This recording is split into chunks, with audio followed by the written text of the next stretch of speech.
Hit it.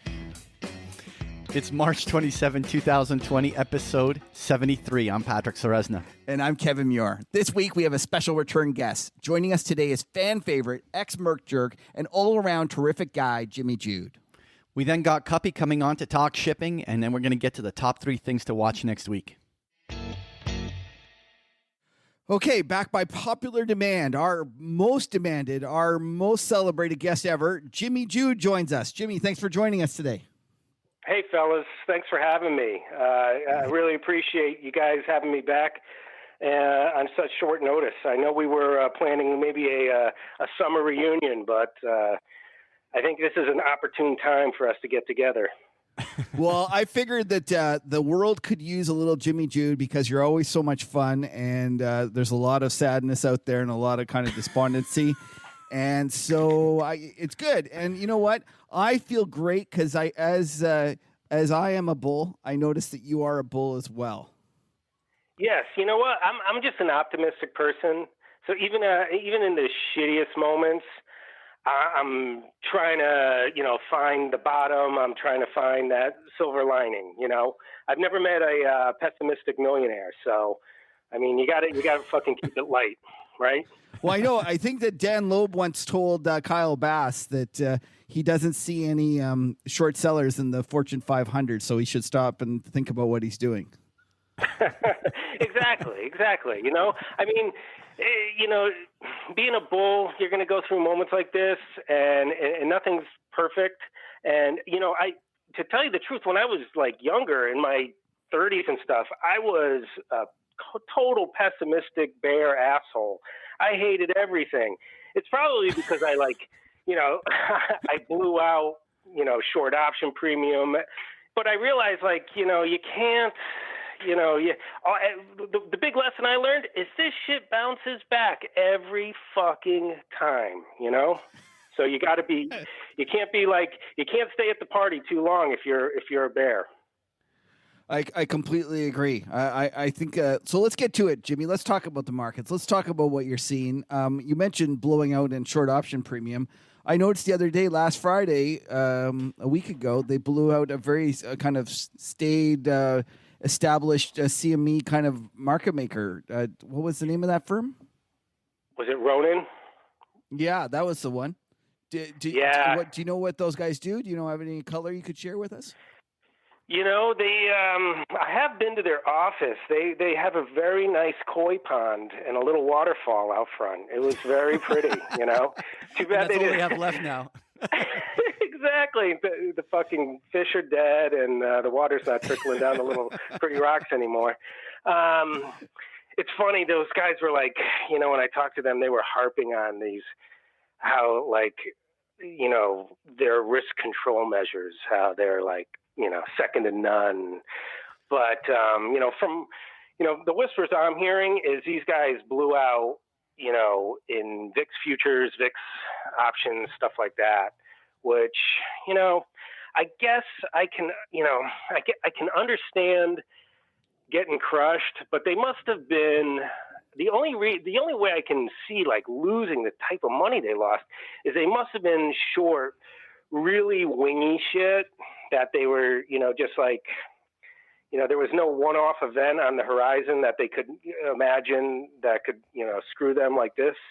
But then, I think about it you're preaching to me about, risk management and your short wingy shit. That's fucking pathetic. Are you kidding? Right.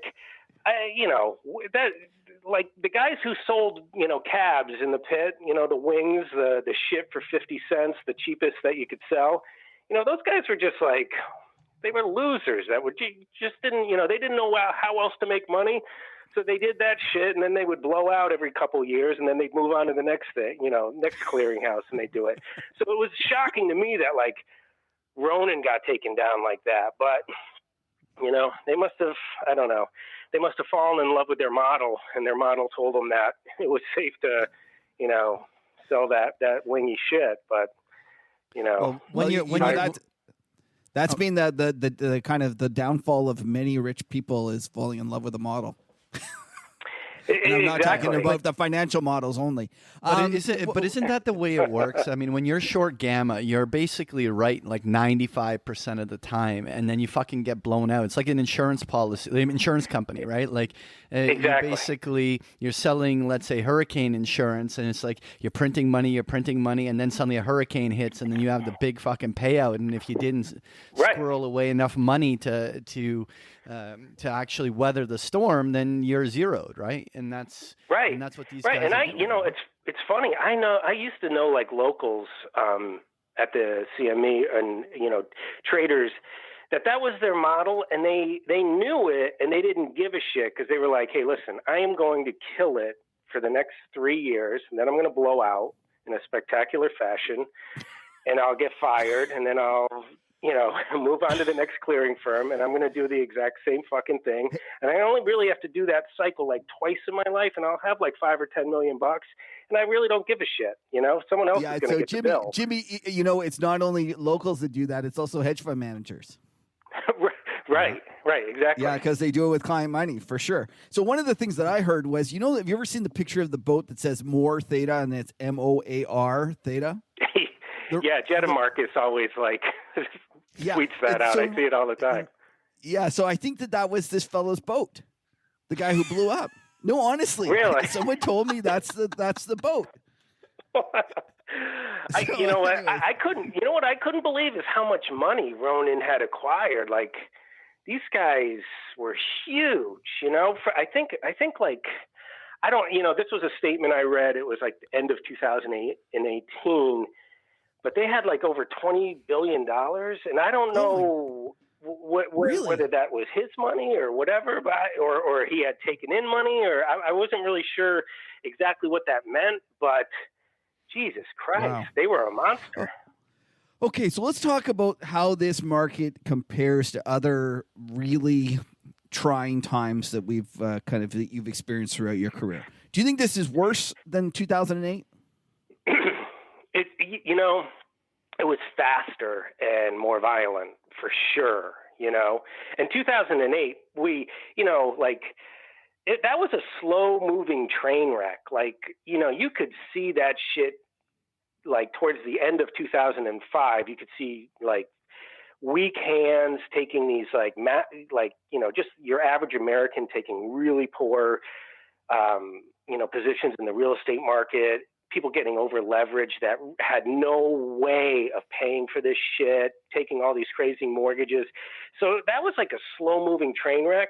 It did it was a little bit shocking when it really started going because you didn't realize that every investment bank and bank out there had their tentacles in all this dog shit. You figured they were smarter than to do that, but it was still it was slow moving.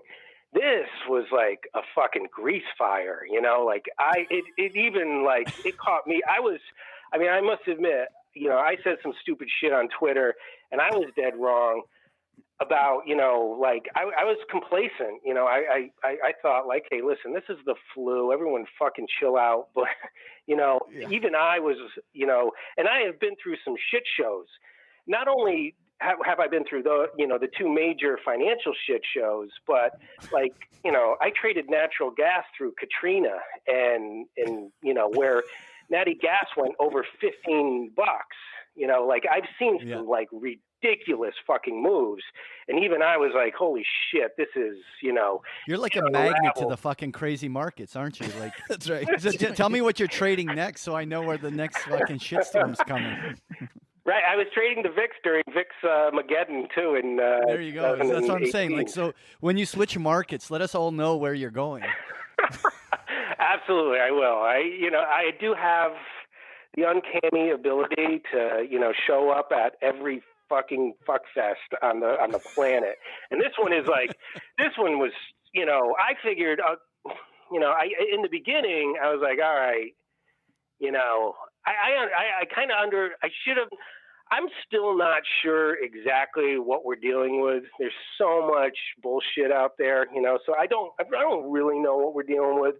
There's a lot of people still that say, hey, listen, this is a tragedy, but these numbers are still not anything like what people are, the magnitude of what people are talking about. And I guess, I agree that, we all should probably chill for a couple of weeks and until we get a handle on this. Because, I mean, especially New York, if you've ever commuted, like, from any of the, the burbs, be it in Connecticut or whatever, through New York, through Grand Central at rush hour, and then onto the 4 train to go to the, Southern Manhattan, I mean, you are on top of each other like sardines. So if you didn't shut that shit down, this could probably, really get bad. So I agree that, these steps need to be taken, and like the severity of the virus, I get, has kind of taken me a little bit by surprise as well. Like younger people dying that I didn't think would really be affected like that. I kind of thought it was isolated to, people with health conditions and older people. And maybe, I don't know. I just need more data. We don't have that. That's right. The problem. It's so hard to make a decision right now because the data is like I'm so far behind it. All you're getting are like these videos, and most of the shit I'm seeing is total bullshit.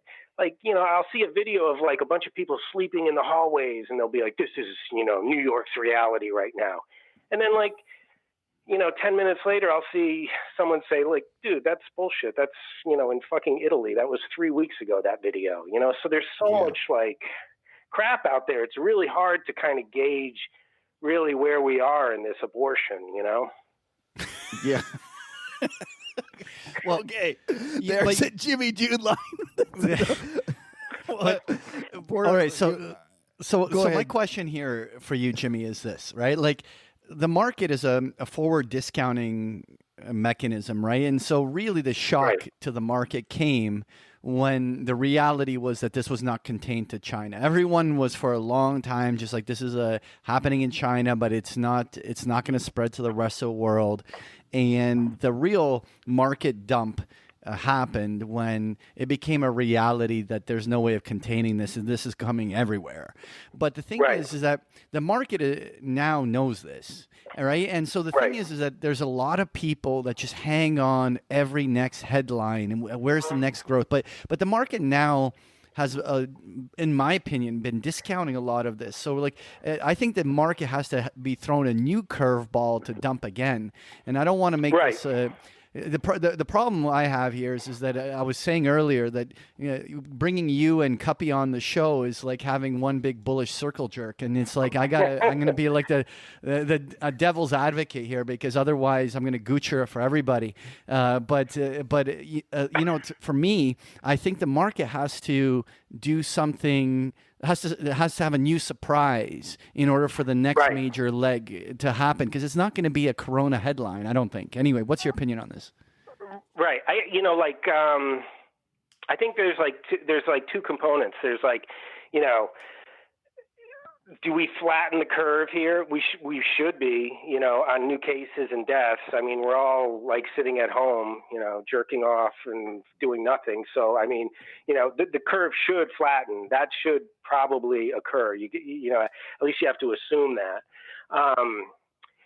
And the second thing is like, when exactly are we going to reopen this economy? Because like, it's definitely going to get weird quick if we don't do that.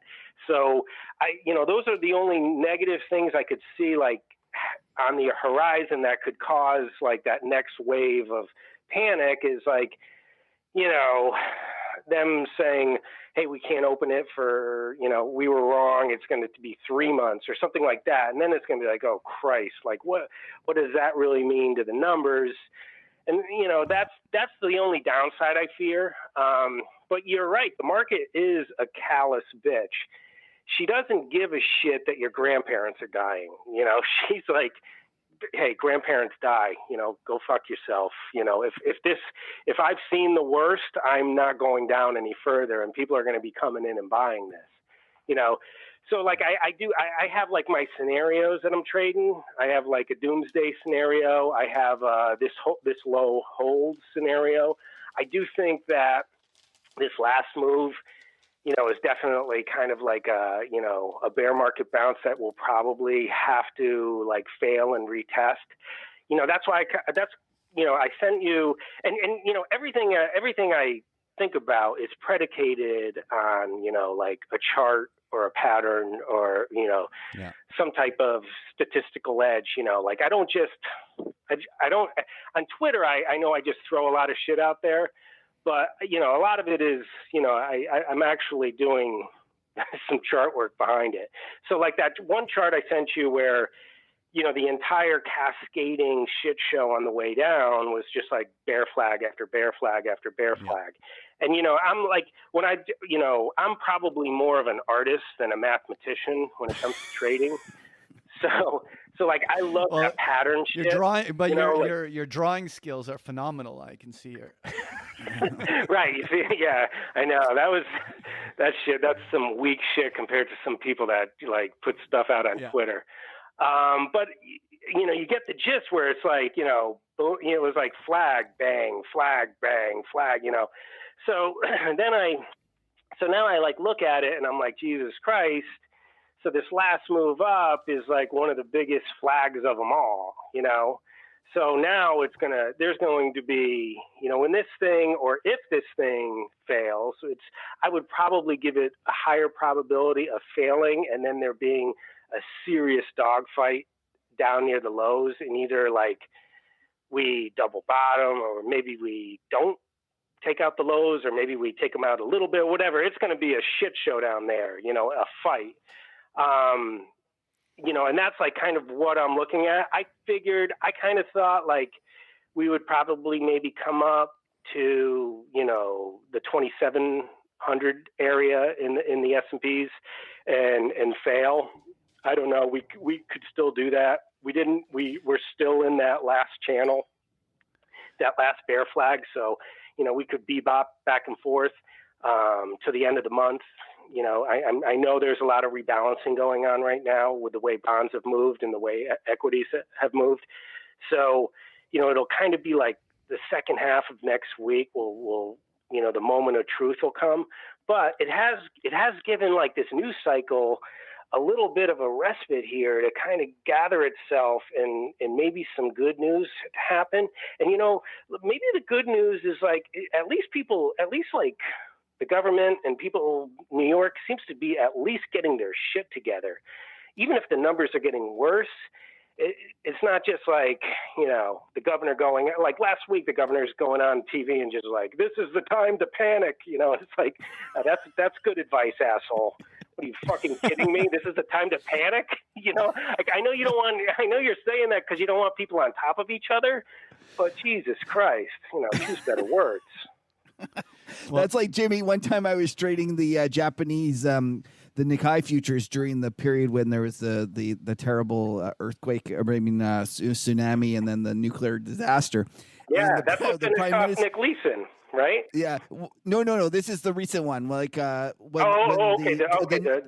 tsunami. Okay, and so no problem. And so they're having this nuclear disaster, and the prime minister gets on TV to try to soothe everyone. And what does he do? He comes in a stupid nuclear hazmat jumpsuit. And he's Christ, I remember that picture. Yeah, he's in like a Tyvek fucking. Exactly. I admit that people saw it. It was limit down. Like it was just like boom, it's limit down. Yeah. Thanks, bro. Yeah, thanks for that. Jesus. Yeah, and I'm really not sure. Like, I'm past the entire like, hey, this was to like sink Trump and fuck up his election.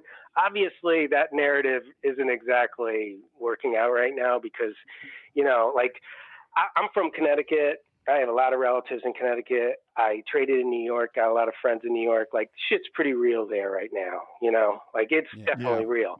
But on the flip side, like, there are some guys, like even there's some guys on Twitter that I've talked to, like this guy Cantoring Clark guy, he's got a big following, but like, he was like, my wife and I definitely, we feel like we got this virus, we were sick.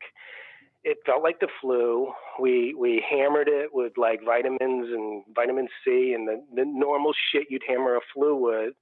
And we just hunkered down, stayed at home, and we got through it. And now, like, we don't have a sense of smell or taste yet, which is like, seems to be one of the big, like, lingering effects of it.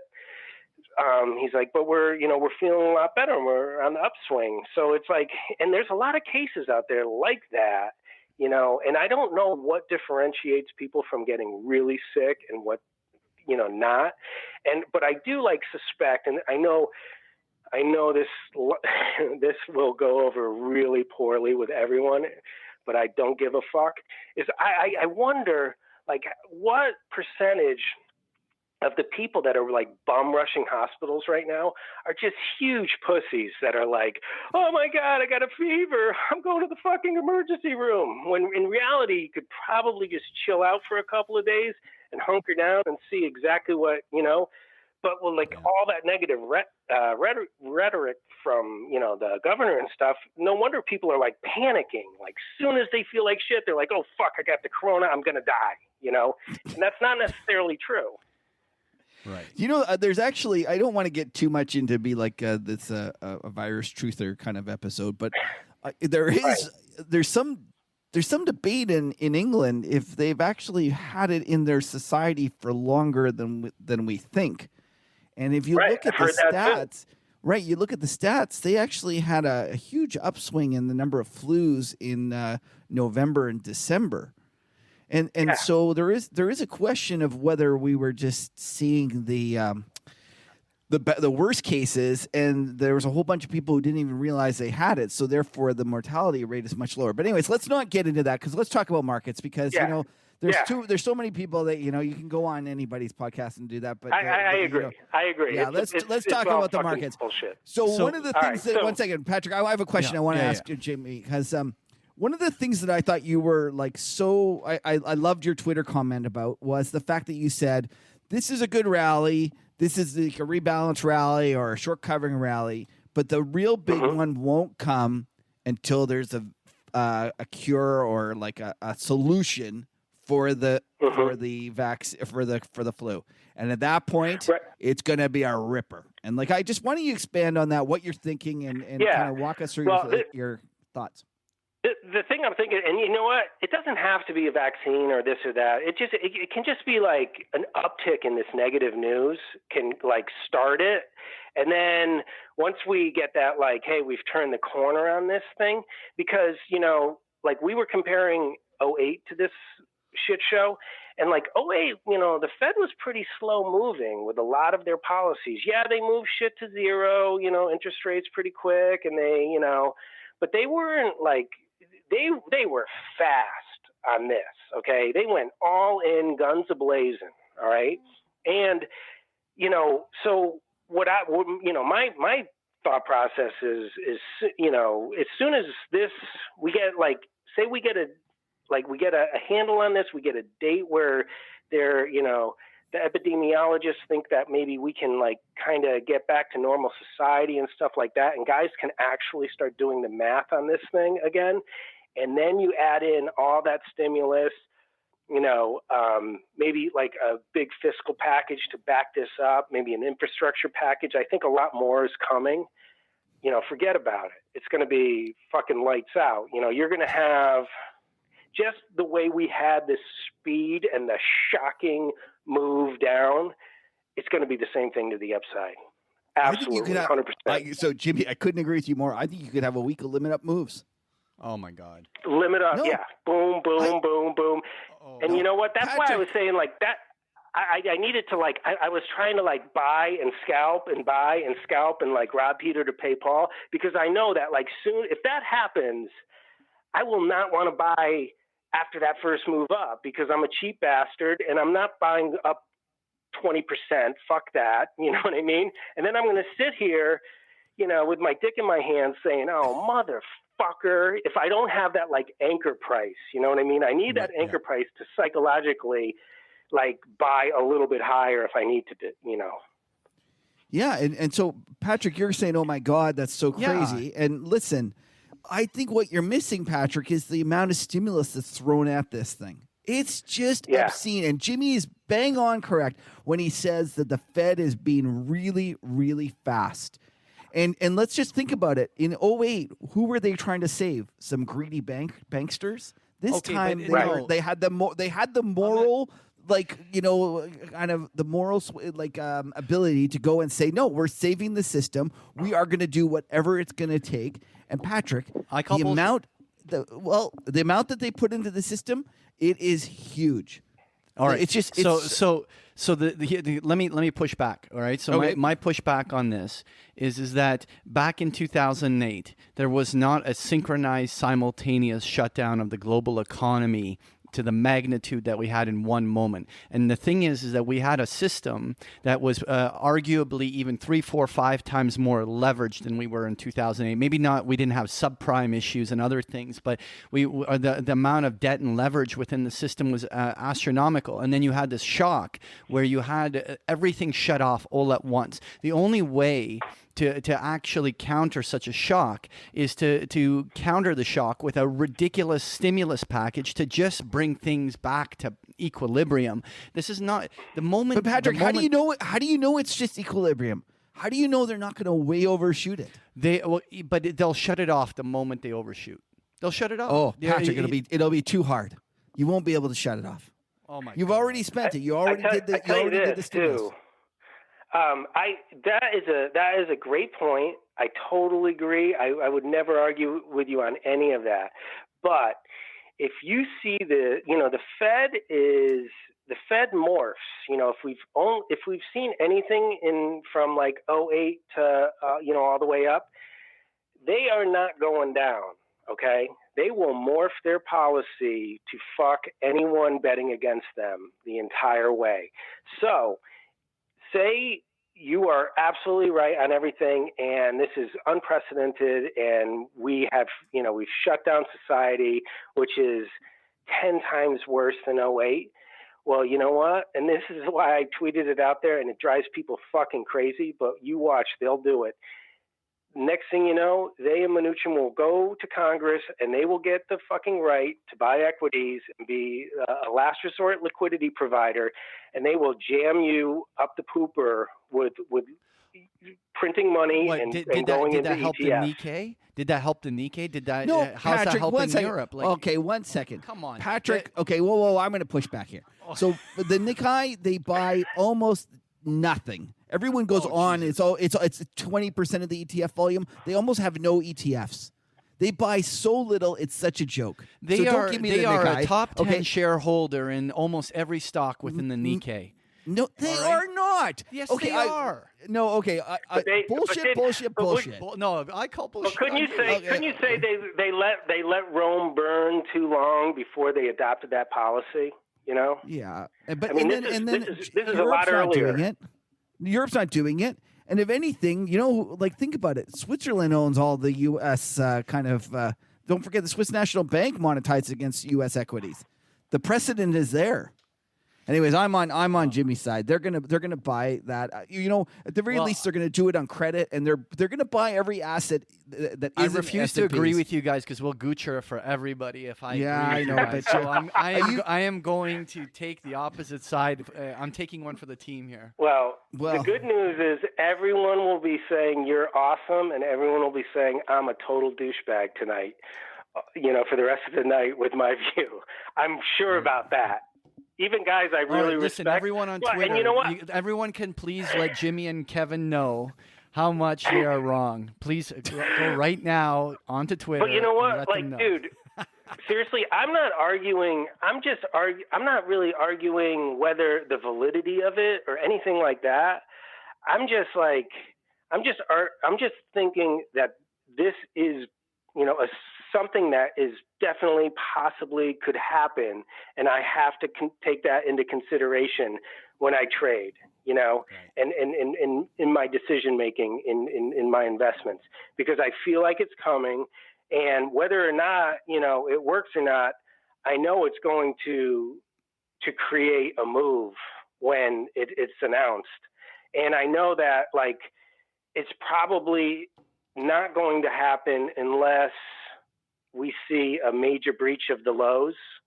And then I have to be ready. Then I'm coming in and I will be like scaling in and buying again, knowing that this is a real possibility. They're going to do it, and it's going to ignite another bear market rally or the next leg up, and buy them some more time to get some positive like feedback from the virus thing, and and we'll see the way it plays out from there. But it's in my decision making. Right. Yeah. So Jimmy, this is some basic facts that I kind of look at. Is like in bear markets, rarely do they like. I don't think there's ever been a bear market that has ended within a month.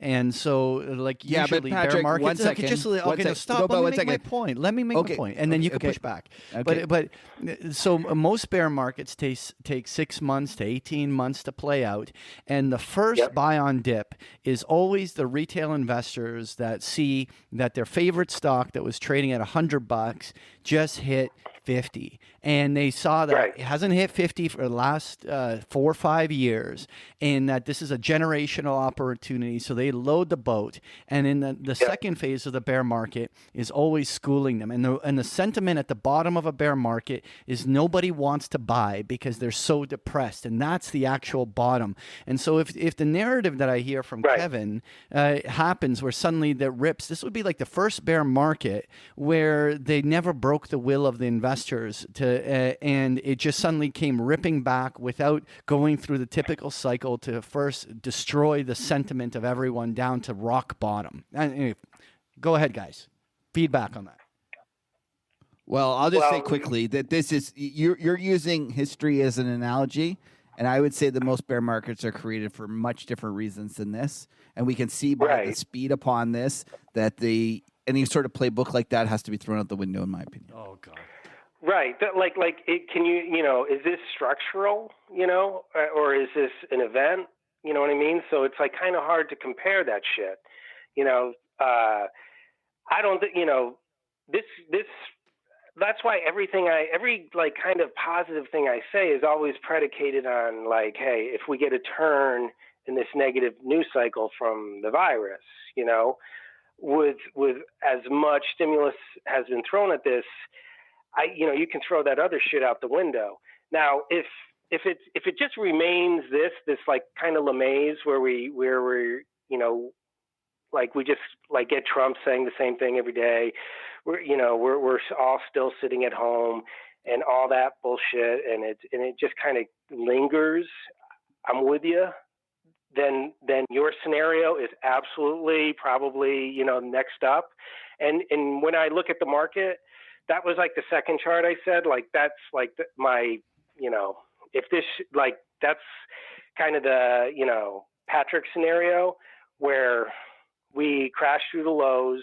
And I hate, and this is kind of like an Elliott wave type of thing, but I really need to like hold on to something, or I need to like know what at least the major players in the algos are kind of maybe watching for downside targets as this plays out.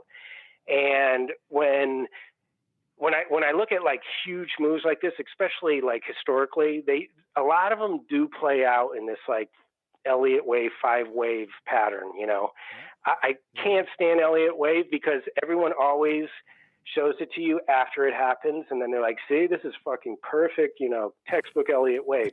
So I'm going to do something most waivers don't do. I'm actually going to tell you what I'm thinking prior to the completion of the fucking thing, so you actually have a clue on maybe what might happen in the future. But if you do go through, if Patrick is right, and we crush everyone's dreams of buying the low in fucking Apple or whatever, like what always happens, we'll take out the lows, and and it's been like a perfect kind of 5-wave pattern, but so we're in wave 4. We'll take this out. It'll be another bear market flag. We'll rip lower, and on the premise of all the different wave theories, wave 5 won't be as big as wave 4, and all the different Fibonacci scenarios.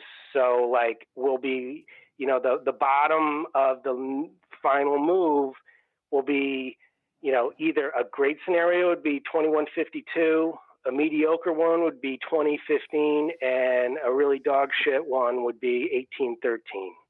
Okay, right. And that's based off the 1%, the 125, and the 168 extension off this like 4. Yeah. So and a lot of times I hate like these old, that old school.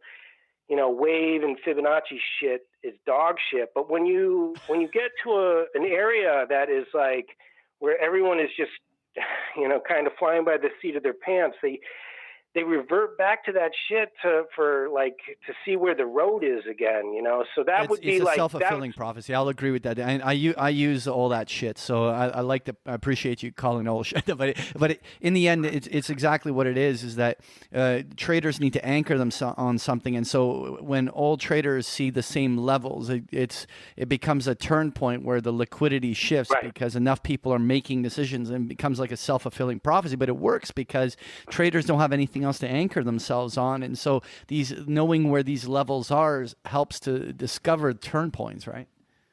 Absolutely, 100%. And like, I mean, who's, and you can layer them upon. I've consulted with all these like algo firms that are like, they have like a ton of money, and they just keep like layering and layering code on top of their their algo to trade and like basically squeak out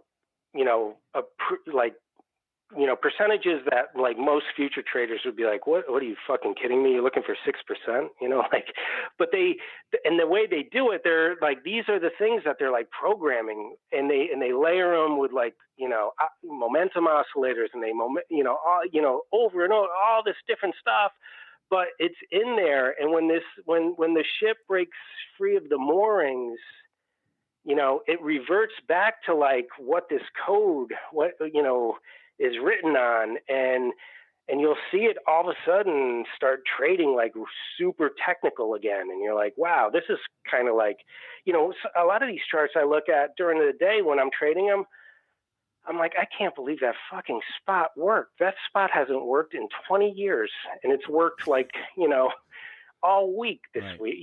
What the fuck? And then I realized like, oh, that's right. No one's actually trading anymore. The only, the algos have all been pretty much shut off.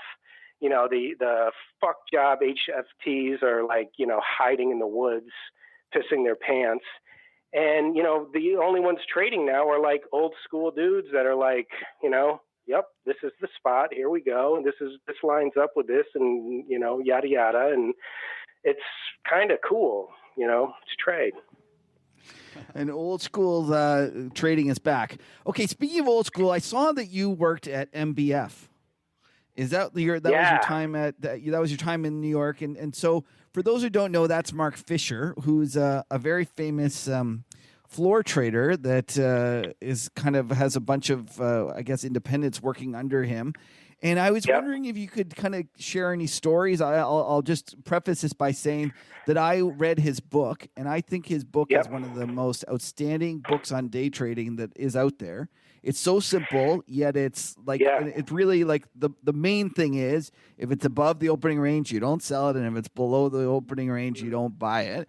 And you'd be surprised at how simple that is and how much that keeps you out of trouble. I look at all my mistakes whenever I'm day trading. It's always when I've broken those rules. So I was wondering if you could give us crazy.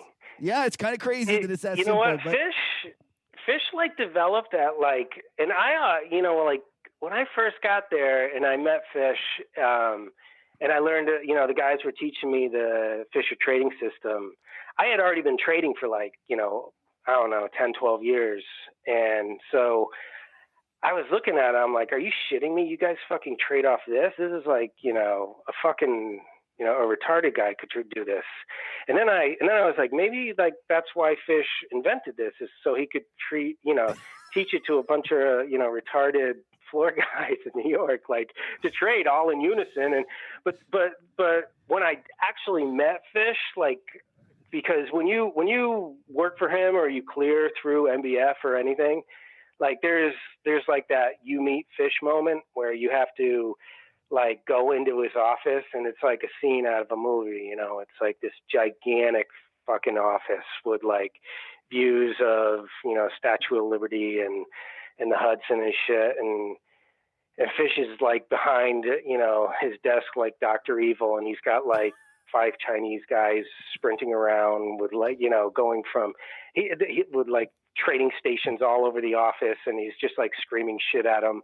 And then, you know, you walk up to the desk and you introduce yourself, and he like, you know, he doesn't even get up to shake your hand. You know, it's like, you're like, okay, you know, it's intimidating at the very least.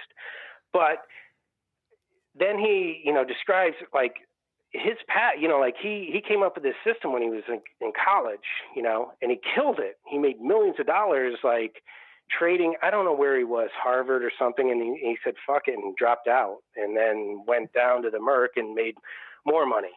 And his system is like super simple. It's, you know, there's a very similar system that, you know, the opening range trade. Have you guys ever seen it out like Mickey Hoffman and Pax on you know, teaches it Oh, now? yeah, okay, yeah, right. Okay, yeah. I haven't seen them do it, but okay. Right, which is like, it's super simple, but exactly what you were saying, Kevin, like it kind of keeps you out of trouble, you know? Like it's like, you know, a lot of days, yeah, you get like washed out back and forth, but and those are frustrating, but at least you know where you're wrong and where you're right. And, you know, but there's a lot of days that gets you into a trade where you then have these like, you have a decent sized position that hasn't been stopped out, and you have like these runners that like you really can leave on and just say, all right, well, you know, I've taken some profit on some of them, and if it goes back through the opening range, it'll hit my stop and I'll get out. Otherwise, I'm going to, you know, go for a jog, and, you know, I have my bids in, I have my stops in or my OCOs, and I'm going to chill. And next thing you know, you're taking 20, 30 handles out of the spoos instead of like, you know, 6 points. So it's like, I love the simplicity of it. It doesn't have to be really confusing, and, you know, the simplicity sometimes in some of these guys' little strategies is amazing, and it's the best part of them. Well, you know what I will say to that is that the simpler your strategy, the more consistent you can be. And sometimes being able to be consistent with a trading strategy is important, right? And so the more complex you make it, the more likely you are to abandon it the moment something that you didn't account for in the complexity knocks you out, right? And then makes you lose confidence in trading it. Absolutely. Well said. Absolutely. So let's talk a little bit about oil, since, you know, I actually think that this virus crisis really got yanked up a level when Russia and Saudi Arabia played their games. And what was at that point a financial and health crisis became kind of a deflationary shock that the system couldn't handle. I was wondering what you think's going on there, and if you think that the move in oil was as important as I think it was. Yeah, you know what? Like the three, you know, or my other two ancillaries that I'm looking at as I'm looking at like virus news is crude oil and the dollar, you know, because I know, like, you know, I know there's pain when the dollar rips higher. There's pain in the emerging markets. There's pain in anyone with dollar-denominated debt. I'm not smart enough to understand like the whole like Raoul Paul like fucking, or Raoul Pal, whatever this fucking name is, you know, about, you know, the shit he pontificates about. I have no idea what he's talking about. I just look at two charts and I'm like, well, that's, you know, this one goes down when this one goes up. I get that, you know, and that's how I trade. Like I keep it fucking simple. So whatever the issue is, I you know, as we've risen, I've seen the dollar back off, but I haven't seen crude. Crude is still like, it still looks like shit on the charts, you know? Oh, yeah. And so like, I need, that's the other thing. Like I really would love to see crude or these assholes come to some type of agreement. I'm not a geopolitical person. I DM Chai Girl sometimes at night, and I ask her questions, and she has nothing like positive to say right now about this situation. She's pretty good with this stuff, and I'm like, hey, you know, help me out. Is does this look as shitty as I think it is? And she's like, yes.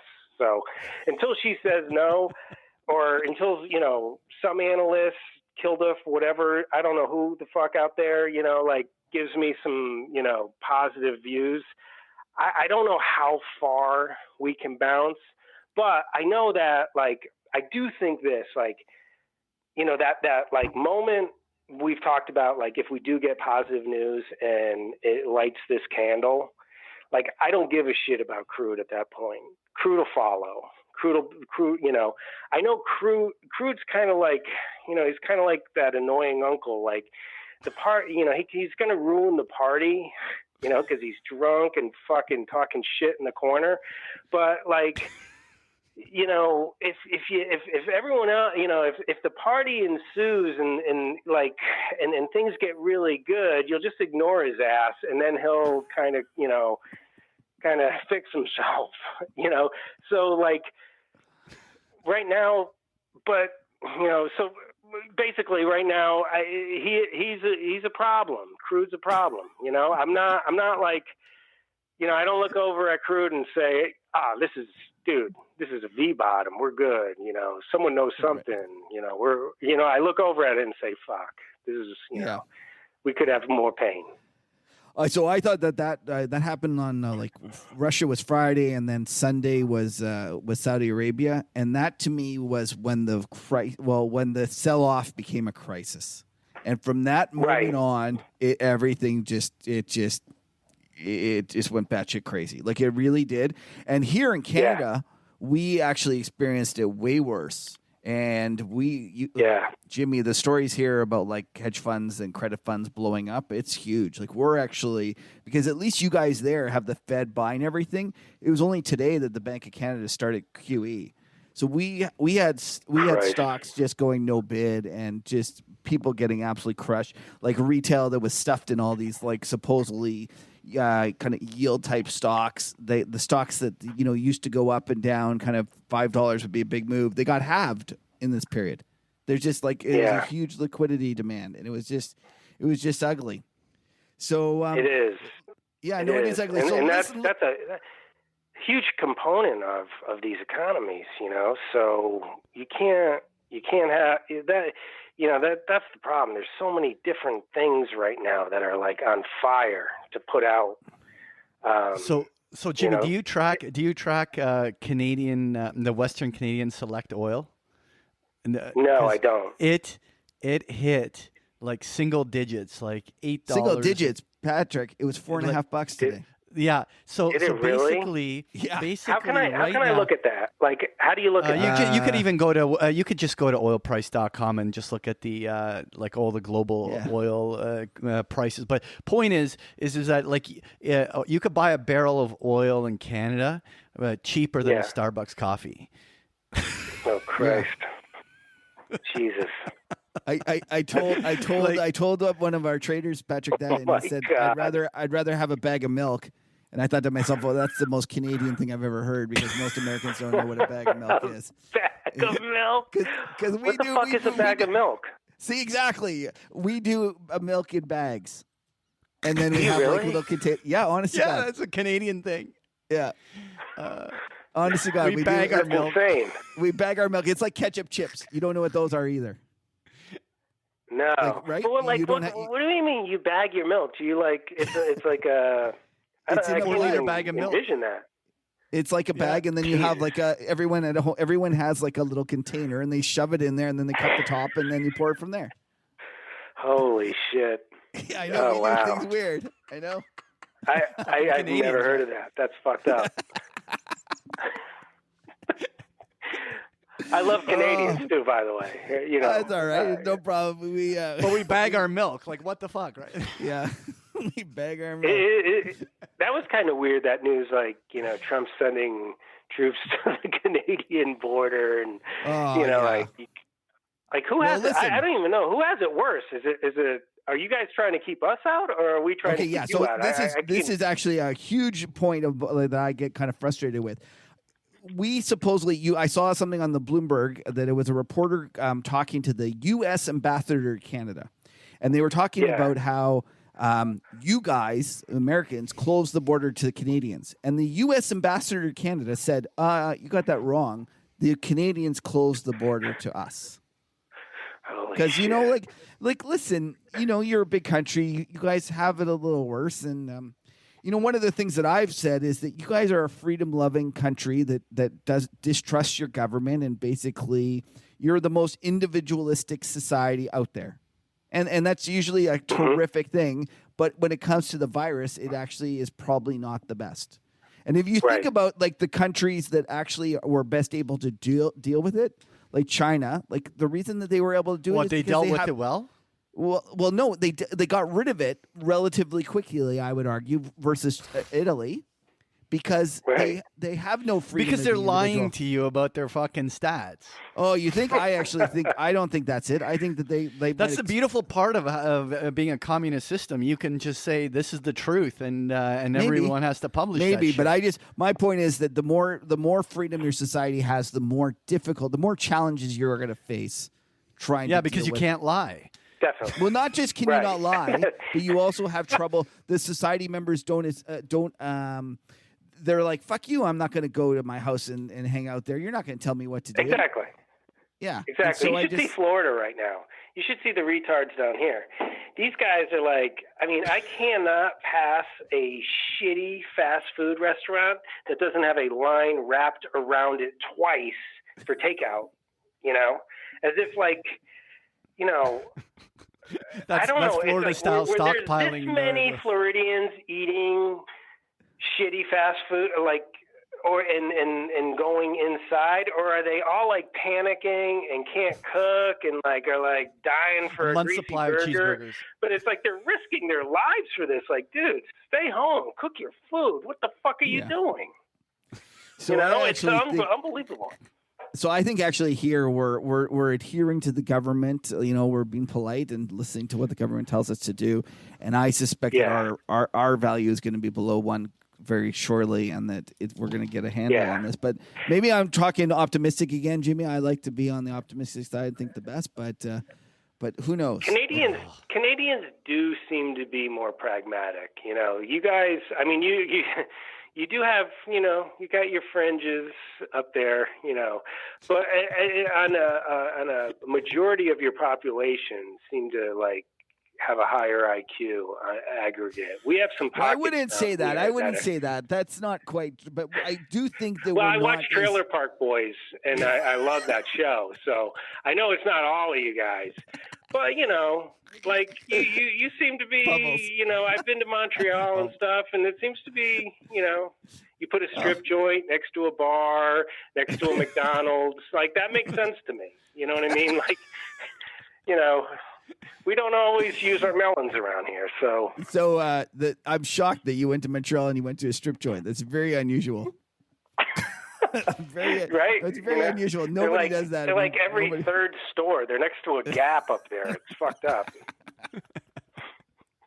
The Belle Provence. They're very liberal about about that. It seems to be that's how they live. So let's talk. You know, I haven't been up there in a long time. That was as a young man. So I don't know. Maybe they changed their zoning. Yeah, I don't think so. Let's talk some stories. Let's pull up some Jimmy Dude stories of guys on the floor blowing up. Like when you see this kind of scenario, does it remind you of anything? Like you, I'm sure you have some stories. Why don't you kind of reminisce? Reminisce about something. You know, most of the big blow up stories from the floor were usually mine, unfortunately. So they're really close to heart. You know, I blew up. What did I blow up? Well, you know, this is a good one, and this is terrible. This story is terrible, and I just hope my kids never fucking hear this because I don't know. It's terrible, but it's true. It's a true story. I think it was like 97. It might have been 98, but I had like. And I wasn't in charge of the Euro Dollar option pit, the Euro Dollar option group in the pit that, you know, I was trading with. this dude Endo was like my boss, and he was the head honcho, but we always ran like short, and if you remember like rates from 95 to 97, they didn't really move much, and the short play was fantastic. We were fucking killing it. We were all making a lot of money. And like an idiot, it was the first time like I was ever getting paid big. So I was like running around Chicago like a lunatic. And I went out, and it was so quiet and chill. I went out on a Thursday night, and I went out all night. Like I remember like the last place I think I was in this bar called Shelter, and I looked over and I saw the sun coming up, and I was like, holy shit. Like, and I turned to my buddy Hems, and I was like, hey, we got to get out of here. Like, what the fuck are we doing? He's like, dude, this bar actually closed like a couple hours ago. We're just hanging out with the bartenders and the waitresses. I'm like, all right, like, let's go home. And that night the Hang Sing crashed. Like inexplicable. I don't know why it crashed or whatever. I'm sure, there's a bunch of issues. I can't speak to them intelligently right now, but it did, Yeah. So I get home, and I have like, and I don't have cell phones and shit like that back then. I get home, and there's like 50 messages on my answering machine to tell you like when this was and the moment of time I saw an answering machine. And it was Endo, like, hey, fuckface, where are you? Motherfucker, get in here. You cocksucker. You what the fuck, man? I got to, and I'm like, holy shit. So I fly down to the Merk, and I'm like, hey, man. And he's like, dude, all hell is breaking loose. Val was exploding. I'm like, what are you talking about? He's like, the Hang Sing fucking collapsed last night, and I was like, I'm thinking to myself, what the fuck is the Hang Sing? I've never even heard of that. I'm in my 20s. I just partied all night long, and I'm like, holy Christ. He's like, dude, we are losing millions of dollars. Get your fucking ass in that pit, and fuck it, you got to trade your balls off right now. I'm like, all right. And like back then, like trading my balls off meant like betting 50 or 100 grand on every fucking trade I did, like I needed to fucking go balls to the wall, So I get in there, and, I'm like trying to get my bearings, and my clerks behind me, or one of our clerks, we had like a team of like fucking 15 clerks that like helped us. And I was like, hey, I'm fucking dying. I didn't go to sleep last night. I was out all night at Shelter, go.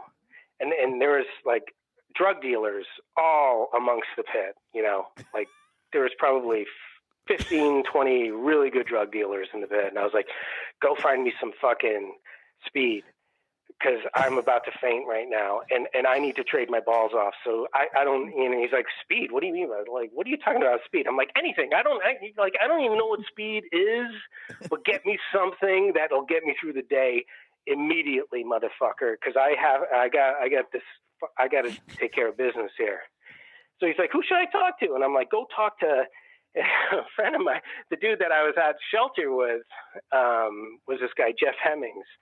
And I was like, go talk to Hemmings first. He'll know someone, So problem was Hemmings was like deep in the pit, like on the rail. He was a broker, and it like on the floor, it was kind of like a game of telephone. Like you had to you couldn't get close to someone as a clerk. You had to kind of like tell another clerk and be like, hey, ask Hemmings if he has any speed, and that clerk would like turn to the guy behind him and be like, hey, ask Hemmings if he has some speed. So like, and it would have to go through 15 derivations before it got to Hemmings and then back to my clerk, because these guys were packed in like sardines, and they weren't letting you buy, especially in a fast market. They were like, go fuck yourself, motherfucker, get away from me, So the order got fucked up. Okay. And next thing I know, my clerk comes back to me, and he's got a pill in his hand. He's like, hey, Hemmings gave you this. I'm like, beautiful. I bang it down, and I'm going back, and I'm trading, making markets like crazy. And I'm feeling pretty good. And I'm like, holy fuck, that whatever he gave me, that fucking, that worked, But then I'm like, I turn back to, and Endo is like 15 feet away from me, and we're talking with like the ARB sign language and shit. And he's like, hey, like June 30, 35 puts it, and like he would talk like really fast with his hands, like June 30, 35 puts Brad, just traded 8, and I'm looking at his fingers and they're like making trails. And I'm like, oh my God, that's not good. That's not good at all, man. Holy shit, And I turned to the dude I was in front of and I was like, hey, do I look okay? And he's like, dude, you are sweating uncontrollably right now. And I'm like, yeah, I feel like I'm sweating. He's like, you're fucking purple and you're sweating. And I'm like, oh my God, what the fuck did I just take, But, on the grand scope of things, I'm still trading really well, all right?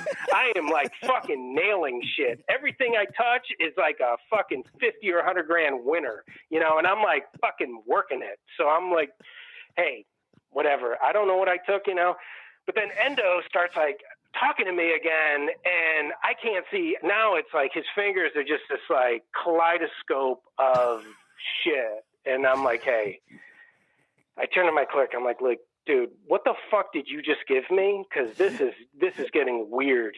Go ask Hemmings what the fuck, And so my clerk runs back, and he comes back and he's like, dude, I got bad news. I'm like, what? And he's like, you just took ecstasy. And I'm like, are you shitting me, man? I just took ecstasy? I told you fucking speed. And he's like, yeah, well, you just took ecstasy. And I'm like, this is not good, man. So I turned to Endo and I was like, hey, I can't see your fingers. They're fucking, and he's like, what the fuck? What are you talking about? You can't see my fingers, man. And this is my boss at the time. And I'm like, I asked for some speed. Fucking idiot screwed up the order, gave me ecstasy. I haven't slept all night. I figured I'd take a shot, and it's not working out. And he's like, all right, asshole, I can't believe you just did this on the most important day of our fucking careers. Like, this is like beyond fucked up, but you know what? You keep your ass in that pit and you keep rolling. You're trading really well. I'll just fucking block out the shit around you. And I was like, all right. So, I just kept trading like a banshee in the corner, tripping my balls off at that point. And it did fucking great. Talk about being super positive. Yep.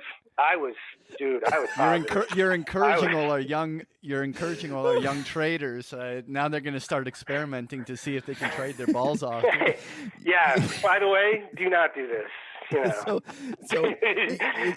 this is not recommended. This is pit trading. Okay. This is pit trading. And I was out of my mind at the time. If you're sitting at home staring at 6 screens, you don't want to do this. Yeah, and it's not good for you either way. So, this is just a fucking story from back in the day about the weird shit that happened. So, that's sorry, I'm laughing so hard. That's my pit story for the day. Oh my God. Like, how those Silicon Valley guys talk about microdosing and stuff? They should come see you, Jim. Right. And you're like, fuck this microdosing. Let's go for it. No, I do see that stuff, and I'm like, well, I can see that. I can see where they're coming from, Oh my God. There was what's funny is like there was no, on those days when like shit is happening like that, you had paper running through the pit that was like, if you could keep a level head, you could just rape the shit out of it, So like, as all these other guys were like, screaming at their clerks, give me new sheets. These are old. My ball levels are all fucked up. No one even had tablets or anything like that. You had to like get Black Scholes fucking trading sheets in your hands over and over again as vol changed. I was like just standing in the corner chilling, like, as the brokers were, as these guys were panicking, the brokers were like, what's there? And I'm like, hey, I'm here. I'm there, bro. I'm there. I am there. I am there. Where do you need me to be? Because, I am there. Mentally, I'm everywhere right now. Let's do this. And I fucking killed it. I think I made like 230 grand or or something like that, 280 grand or whatever, day trading. And that's what's taking like a couple fucking strong body blows at the end of the day just to shore up the position, So it was. That is one thing people do, professional traders understand that, but the retail doesn't realize it. When the shit really gets crazy, if you can keep if you're not one of the guys that's getting crushed, your ability to make money goes up like hugely. Like, yeah, listen, if you're getting hurt with everybody else, then it's more difficult. But those guys that go into these days, like the last week, if you weren't hurt and you were able to keep trading and adapt, the opportunities were immense. Huge. And believe me, I'm used the older guys are used to taking body blows like that and living on the edge, and these guys are, these punters that are holy shit, I just lost $500 on that trade. I get where they're at and everything, but they always, I get a little bit annoyed when they enter the conversation and they're like, you don't know what you're talking about, you fucking jerk off, And I'm like, dude, seriously, trust me, you don't know what the fuck you're talking about. Last week, I have a cousin who's a huge private equity guy. And he's worth crazy money. And, he's my guy where it's when my asshole is about to explode, I'm like, hey, I call him and I say hey, you got that, $500,000 line of credit for me, don't you? And he, and he's like, I'm here for you, bro. And I'm like, all right, I don't need it right now, but I'm about to get evaporated on this fucking trade, man, and I'm not getting out of it. So fucking, keep a phone near you, bitch. So I still trade like that a lot of times, and especially in markets like this, where it's where I'm sure I'm right, but I might have the timing wrong. And if you have the timing wrong, you could catch a 50 handle, 100 handle move in the S&P up your pooper here. And, you don't want to get liquidated by your clearing firm. So it's not dissimilar to the way we used to trade back in the day, where that's big risk. Yeah. Well, again, there's big opportunities. And to your extent, when big kind of guys need to get filled, there's opportunities that stuff just gets mispriced. Like you were mentioning, that you were saying that you could rape the paper meaning the clients, for those who don't know, that they call in the pit, they call paper, which is the orders coming in. They call that paper. You could rape them, meaning that you could there was less guys competing against you, so your price that you would show them, you would be all of a sudden better. Well, that's happening now. I talked about this big time ETFs that are trading 20% below NAV. 20%. That's not it's not two, it's 20. And somebody's like, I need to get out of this now. And it's just unbelievable. And they're demanding liquidity and they want out, and they're just it's great opportunities if you can keep your head while everyone else is losing theirs.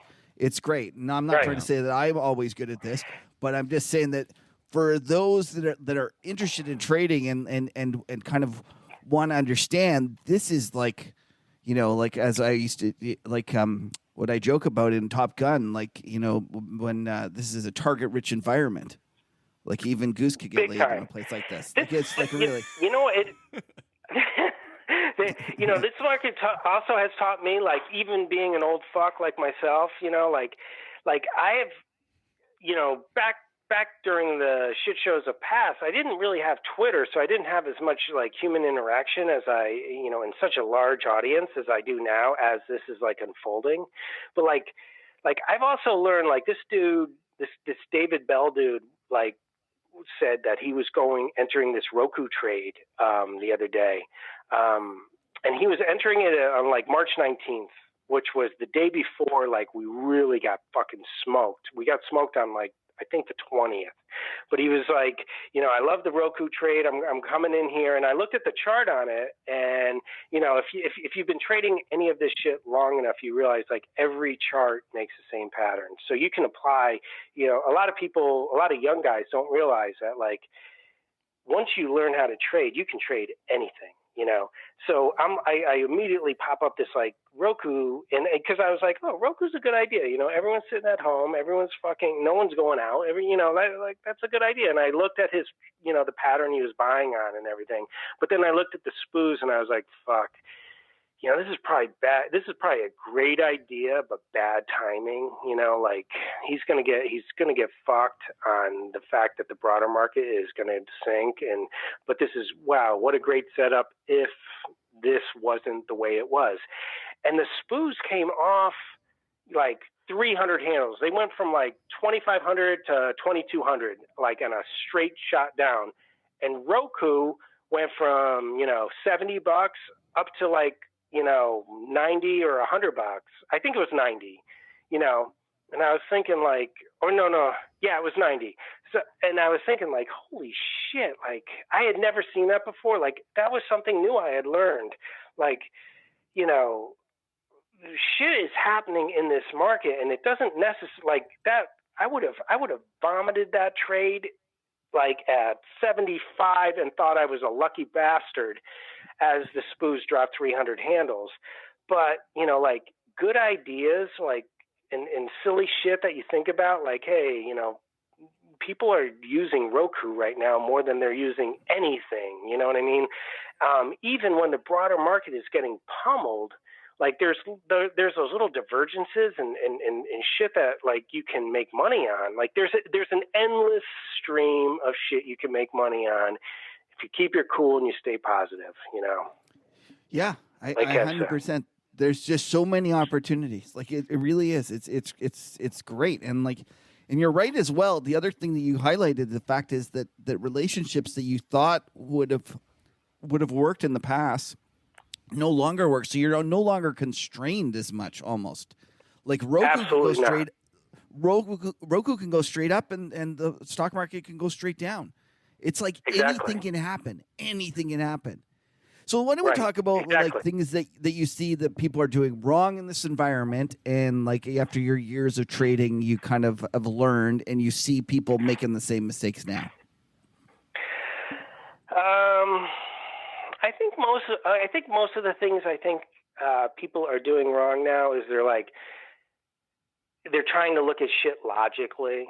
You know, like, you know, and I want to say to peeps like, hey, listen, we're off the rails. You know, you will not be trading logically anymore. You know, not for a while. Okay, so, you know, and trading logically gets you in trouble. You know, like the front month April VIX on Tuesday morning, you know, dropped from like 50 to under 40. And I didn't have a position in it because I'm like, you know, I'm a salty old fuck. And I realize that like, if you always feel the need to have a position in something, you're always going to get fucked. Okay. You're always going to be in that. You're going to be like that guy that's like, motherfucker, I always get caught in this stupid shit. It's like, yeah, that's because you always feel like you need a position on and you're always trading logically. And these fucked up moves happen is because, you know, someone, Attila the Hun comes along and realizes that a bunch of people are on this side of the boat thinking logically, and they jam job you and make you fucking vomit. So it was like the first time in my career that I had no like VIX position because I was like, fuck, I can't even make sense of this thing anymore. But I saw April VIX trade under 40, and I was like, holy shit, are you fucking crazy? Under 40 in this environment? Like, I didn't think we would see under 50 for like a month, you know? So it traded like a 39 handle. And of course I got out of them like too early because the stock market rallied like a motherfucker. And I figured, holy shit, just take your money. You know, you're lucky to get any profit on this. And as the SPUs came up, you know, whatever, 400 handles. And I think April VIX is trading still over 50 right now, you know, like, so like there's, you know, if anything I could implore to the younger folks is like, dude, lay in the weeds. You don't have to be in the market. Chill the fuck out. You know, I said be patient, but I hate every douchebag that ever says be patient. You know, fucking, it's okay to chill. You know what I mean? You are going to, especially in this market, if you feel the need to be in the market all the time, you are going to get fucked, and you are going to get caught in every bad move.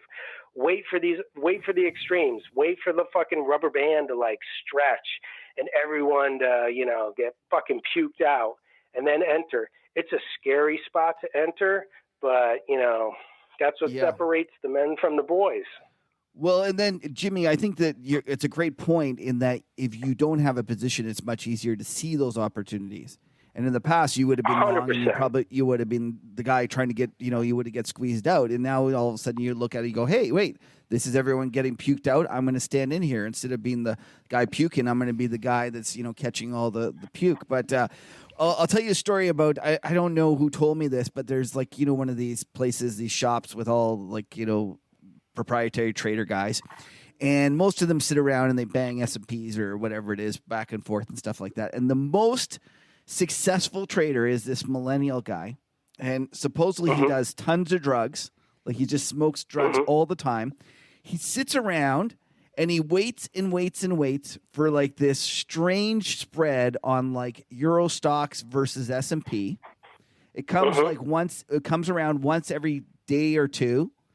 And he straps it on in size, just like stupid size, and makes himself like $100,000 or $200,000, takes it off within kind of 20 minutes, and then doesn't trade again.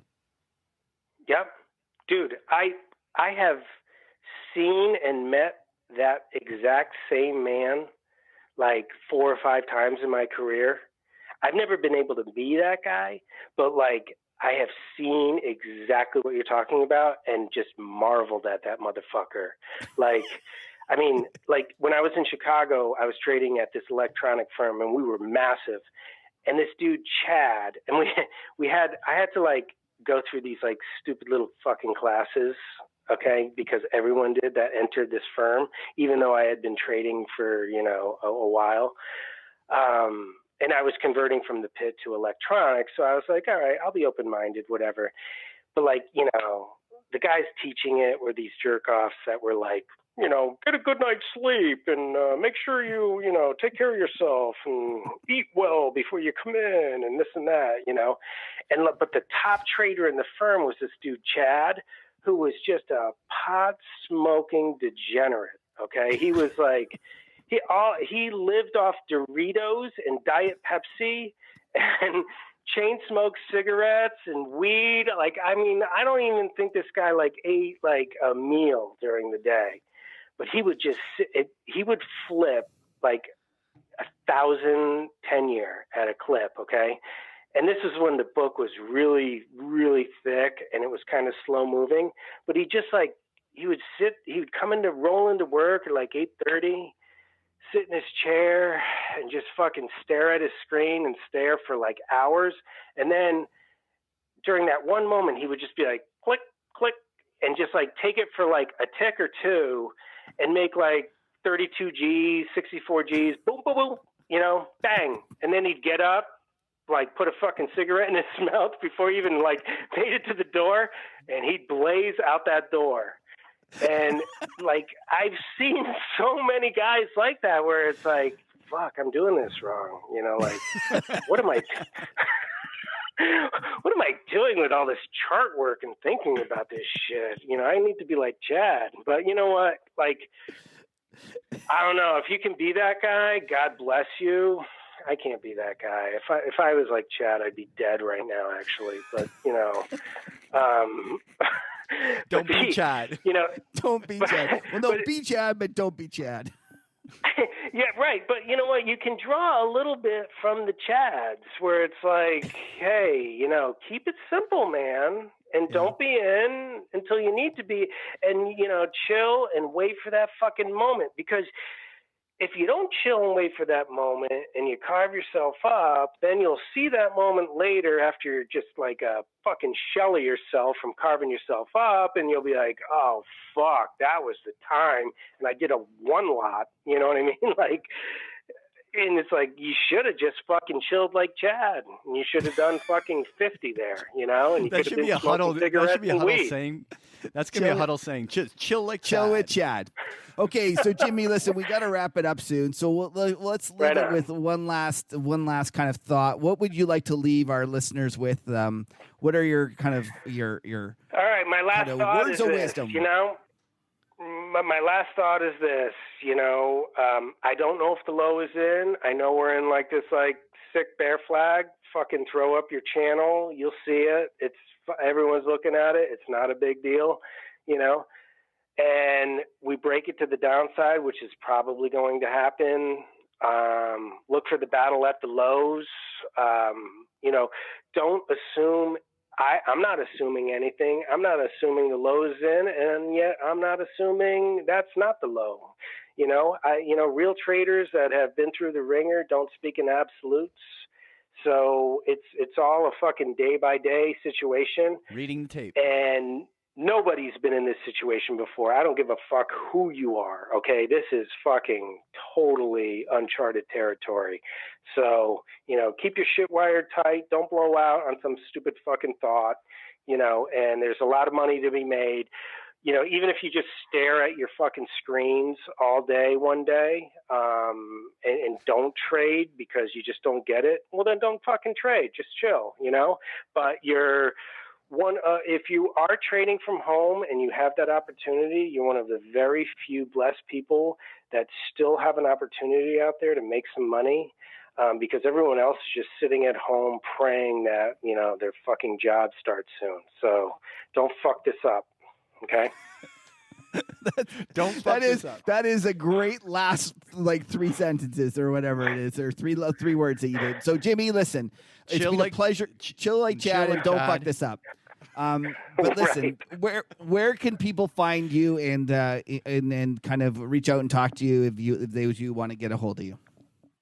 You know what, dude? I answer all my DMs on Twitter. So, you know, and I have in-depth conversations. I love my peeps, and I respect everyone. So, you know, you have a question or you want to talk, you fucking DM me. I'll fucking get back to you, and we'll talk, and I'll show you what I'm looking at. I don't put all my shit out on Twitter because the last thing I want to do is, you know, hear from a bunch of dickheads calling me, you know, wrong or an asshole or whatever. I just kind of throw the broader strokes out there. But seriously, if you want to, you know, if you got a question, you especially about a specific market or a chart or a technical setup, hit me up on the DM. I'll fucking answer you, and we can have a conversation. You know, I do it all the time, and I appreciate it. Tell people your Twitter handle there, Jimmy. I'm Jimmy Jude 13. So Jimmy Jude for 13. Ex-Merk jerk, Eurodollar and SPU options trader and a writer. So listen, Jimmy, it's been a pleasure having you on. Thank you so much for making time. It's like as I mentioned. Thank you, fellas. As I mentioned when we started. Thank you for having me on. It's been awesome. I love you guys. You know, like you're the only guys I go on with because you know it's fun and we can get crazy. So I love it. Thank you very much for having me back on. As I promised, this one's going to be all freestyle, no bleeps. Holy shit. We're doing it without protection, baby. Okay. Well, thanks a lot, Jimmy. Take care. Stay safe, and we'll look forward to getting you. Maybe we'll still do a summer episode. Cool. You too, bros. Peace. Okay. Take care. Cheers. Bye-bye. Bye-bye. The sponsor of this week's Market Huddle is Koifin. Koifin is a new platform that gives you professional-grade data and tools to analyze stocks and understand macro trends. It's a personal Bloomberg terminal for those who don't have $25,000 a year to spend on a Bloomberg. The best part, it's completely free. Go to koifin.com today. That's KOYFIN.com. Okay, time for the rest of the show. Lena, hop on. Hello. Lena, are you drinking another one of those quarantinis? I'm out of those already because I haven't gone out in public in about over 2 weeks. Oh my God! I'm just down to You're my like a last prepper. few coffees. You are. Lena is a prepper. I'm on a canned food diet now, so I don't know if I can fit through the door anymore. I haven't gone outside, so trying to stay alive, you know.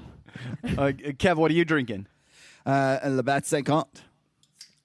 Okay. 50. Do you know what Labatt's 50? Yeah, Labatt 50. I'm not, I can't believe you even paid for that. Yeah, I haven't had that since high school. I know. It's a classic beer. I got the Sapporo. Let's. You know, by the way, we have no beer sponsor this week because we can't distribute the beer to all of us. That's right. So, we're just drinking. We're drinking what's in inventory. Yeah, whatever is in inventory. That's right. Kev, do your legal shit. Nothing in this podcast should be viewed as investment advice. Listeners should consult an investment professional before making any decisions regarding topics mentioned in the show. Side effects of too much huddle may include shallow bottom screaming sickness, sadness, sewer rat scalping overload, and or the red inventory plague. Well, that sounds awful. It does. All right. Well, let's get to the next part. Okay, guys, it's the time for the special end of the month Kuppy's Corner. And Kuppy, it's great to have you on. Hey, happy to be here as usual. Yeah, so I feel like you and I are brothers in arms, the sole bulls. Well, not the sole bulls, but one of the few bulls that'll actually get out there and say buy stocks. Although, Patrick... Well, I just gagged in my mouth. Yeah, well, Patrick is actually somewhat bullish. He is on Well, I'm our not side, short anymore. I'm not saying that's about as bullish as Patrick is. So, Kuppy, what do you see? What do you think's happening in the markets, and where do you think the opportunities lie? Well, yeah, I mean, I was super bullish. 300 handles ago, and I bought a ton a couple days right before the low. And you don't get the bottom ever, but I've already taken a bunch of my trading stuff off. I mean, a lot of these stocks, they're down 80%, and going from down 80 to down 60 is a double. And I just had a lot of pin action this week, and I decided I want to go home on the weekend flat. So I took some stuff off, but I'm still very damn long. Right. I mean, history says when you print a lot of money and throw it at the market goes up. And everyone keeps saying, well, what about this and what about that? But I mean, Venezuela has no economy and they have no toilet paper, and their market goes up. That is such a Kuppy line. That is such a Kuppy line. I love it. So let's talk about Oh, there we go. You got the Corona cough going. Hey, before we go into stocks, I got a big announcement to make. You guys have to do some editing of my picture. Oh, is the picture old? No, I'm growing a quarantine beard. Oh. It's All like right, Jesse Felder. send Do you us remember? Yeah, Jesse Felder. I remember he when the stock market there was a period there where it went up without a correction, and he was going to grow a beard until the first 10% correction, and he ended up looking like a Ducks Dynasty guy because it just never came in. Man, when they finally bust me out of here, I'm going to look like Stonewall Jackson. That's right. Okay, so let's talk stocks. What do you like, and give us the story. Well, look, I like tankers. I feel like a broken record here. I've been tanker. But, the story keeps getting better. And, the story was IMO 2020, which people, kind of are ignoring it now, but it's still the story. But what happened 3 weeks ago is the governments of pretty much every country said, stay home, don't do anything. And so, I look out my window and there's no cars. There's no jet planes. There's no cruise ships going past my window. I look at the port. Nothing's happening. And we're building up oil fast. The world produced about 100 million barrels a day. And I don't think there's accurate data anywhere, but it seems like we're using somewhere between 70 and 80 a day. And there's about 20 or 30 building up, and it just keeps building and building, and they're filling up all the inventory. And when they run out of places to put it on land, they're going to put it in floating storage. And what that's going to do is absorb a lot of tankers. And charter rates are going crazy right now. We're at all-time highs. And, depending on kind of how you do your math, I could see us getting somewhere around 2 billion barrels, maybe even more, of storage. And what that's done is if you look at the contango curve on Brent, you're looking at a $15 one-year curve. That means you put 2 million barrels of crude oil on a very large crude tanker. You are going to make $30 million. It's absolutely risk-free.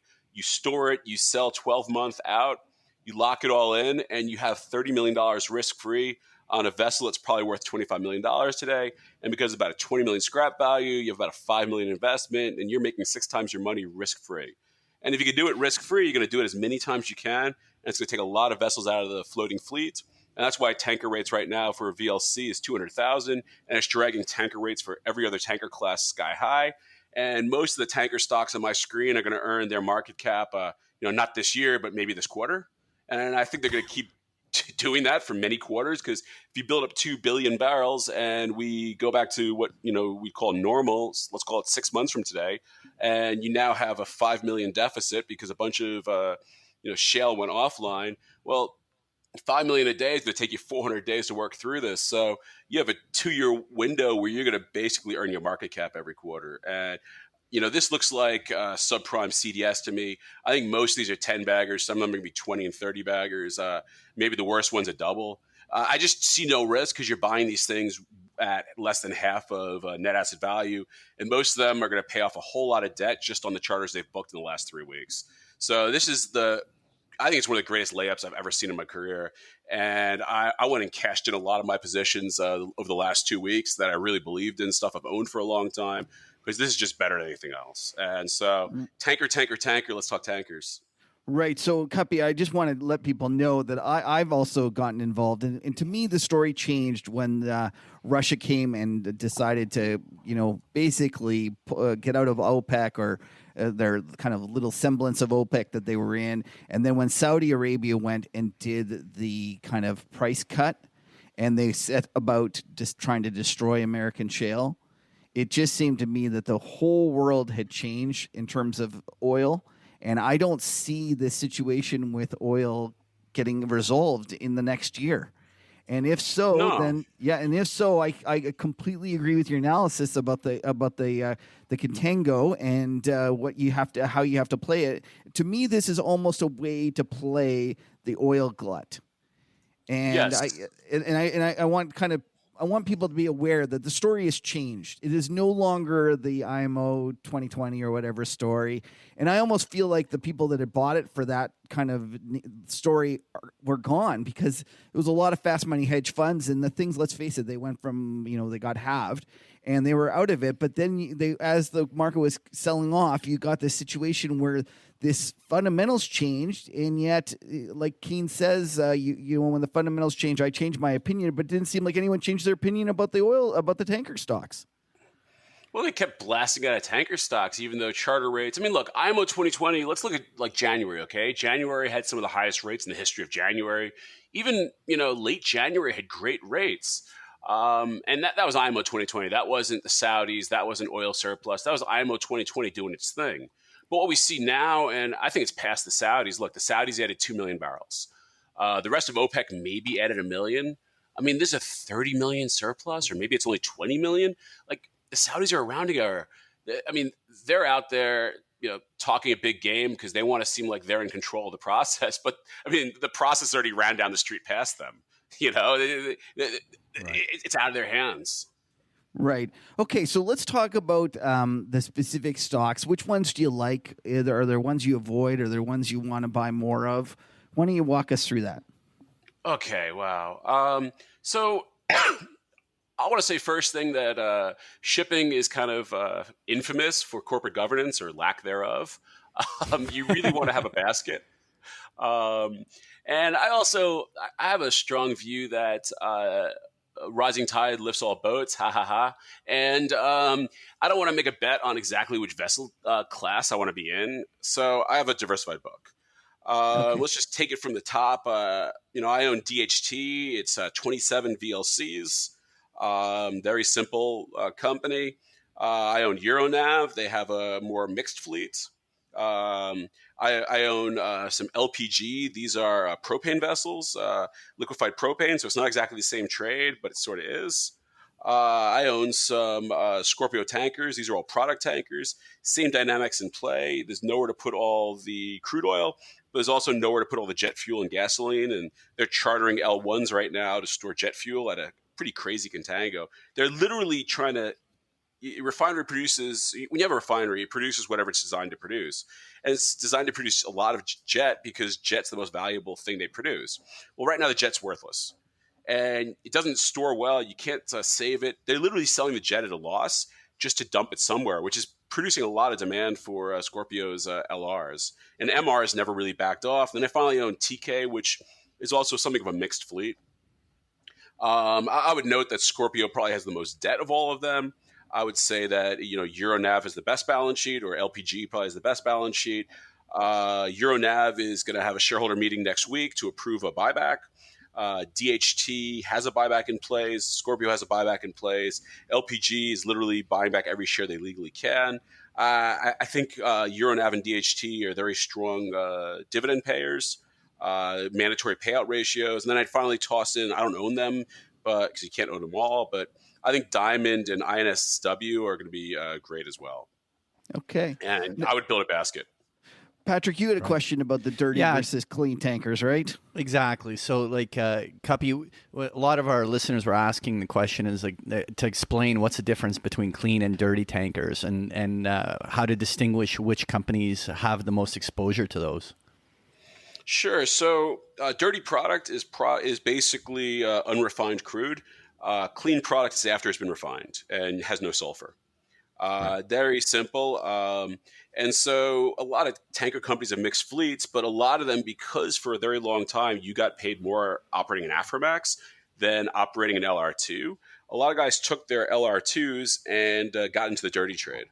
So you've seen a lot of clean vessels leave the sector, and it's really easy to leave, but it's hard to come back in. So it's tightened up the market for clean products.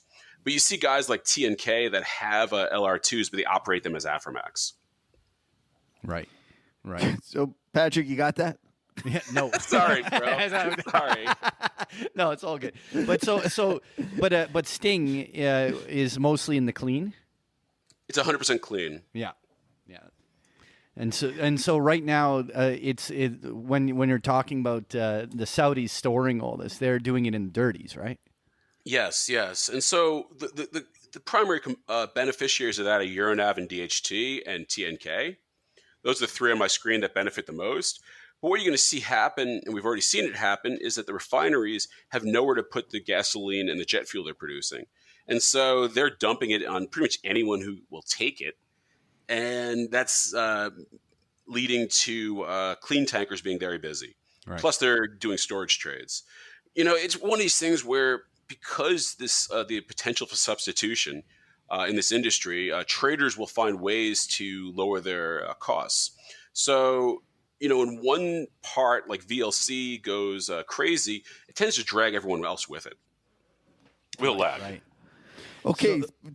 Sorry, Patrick, did you have more tanker questions? Not tanker questions. I just wanted to know whether Kuppy has run out of tuna yet, and whether you are you suffering any mercury poisoning yet? Oh God! If I never see tuna again, it'll be too soon. So no, I actually ran out of red wine first, and then our whiskey rations are already running low, which is surprising. Oh no! This is a disaster. I thought I had a pretty full cabinet, actually, but no. That's funny. We will live. Kuppy, I wanted to talk to you about the post that you wrote, and we had a good laugh because you wrote this bullish kind of piece for your blog, and after writing it, you told me that you've never seen the hate mail, like the hate mail radar reading went off the charts. And why don't you talk a little bit about that? So, look, one of the reasons I write a blog is I want to see where sentiment is. I get a lot of great feedback, often from people that know these industries. And, you kind of get a feel for things when you write something and everyone agrees with you. You kind of go, that's got to be priced in by now. And when you write, you got to buy stuff. And I didn't say what stuff. I just said, look, it was Monday morning. And I just said this felt cathartic, whooshy. You just got to buy something at some point. You look at the Russell 2000 down more than 40 in a month, and you say, it's kind of priced in by now, And so I just said, guys, you just, you've got some shorts, cover them, and put in some buy tickets, and you don't get the bottom. We might cascade another week, but it's close enough. And I get hundreds of emails back. Kuppy, you don't get it. Millions of people are going to die. There's going to be no economy. We're all going to be eating canned tuna for the next 5 years. Like people are just freaking out. And you go on Twitter where people tend to be bigger assholes, I guess. And guys are telling me I'm going to blow up my fund. I have no idea what I'm doing. I shouldn't be allowed to run money. Here we are 4 days later, and pretty much everything I bought is up 50 to 100%. Yeah. It's just kind of crazy. Bell Fleckenstein talked about this because he used to go and, he's a kind of a well-known short seller, and that when he would go out and say, you know, this is the time to put out some shorts, he said that when he knew that it was time to kind of really lay into it when the emails came in saying what an idiot he was. And he used it as a timing tool. He really did. Or maybe he still does. And I always kind of took that to heart. For me as well, whenever I got something that got extreme pushback, I thought, you know, maybe I should double up my position because so many people are disagree with me. Yeah. Look, people have been telling me, I agree with that. It works. And the whole way down, people have been telling me guys are trying to buy the dip. And a lot of my friends are trying to buy the dip. So I kind of threw that out there, partly because I thought I was going to be right, but partly because I just wanted to see if guys are saying, yeah, I agree with you. We got to buy this dip. You know, this coronavirus thing is a hoax.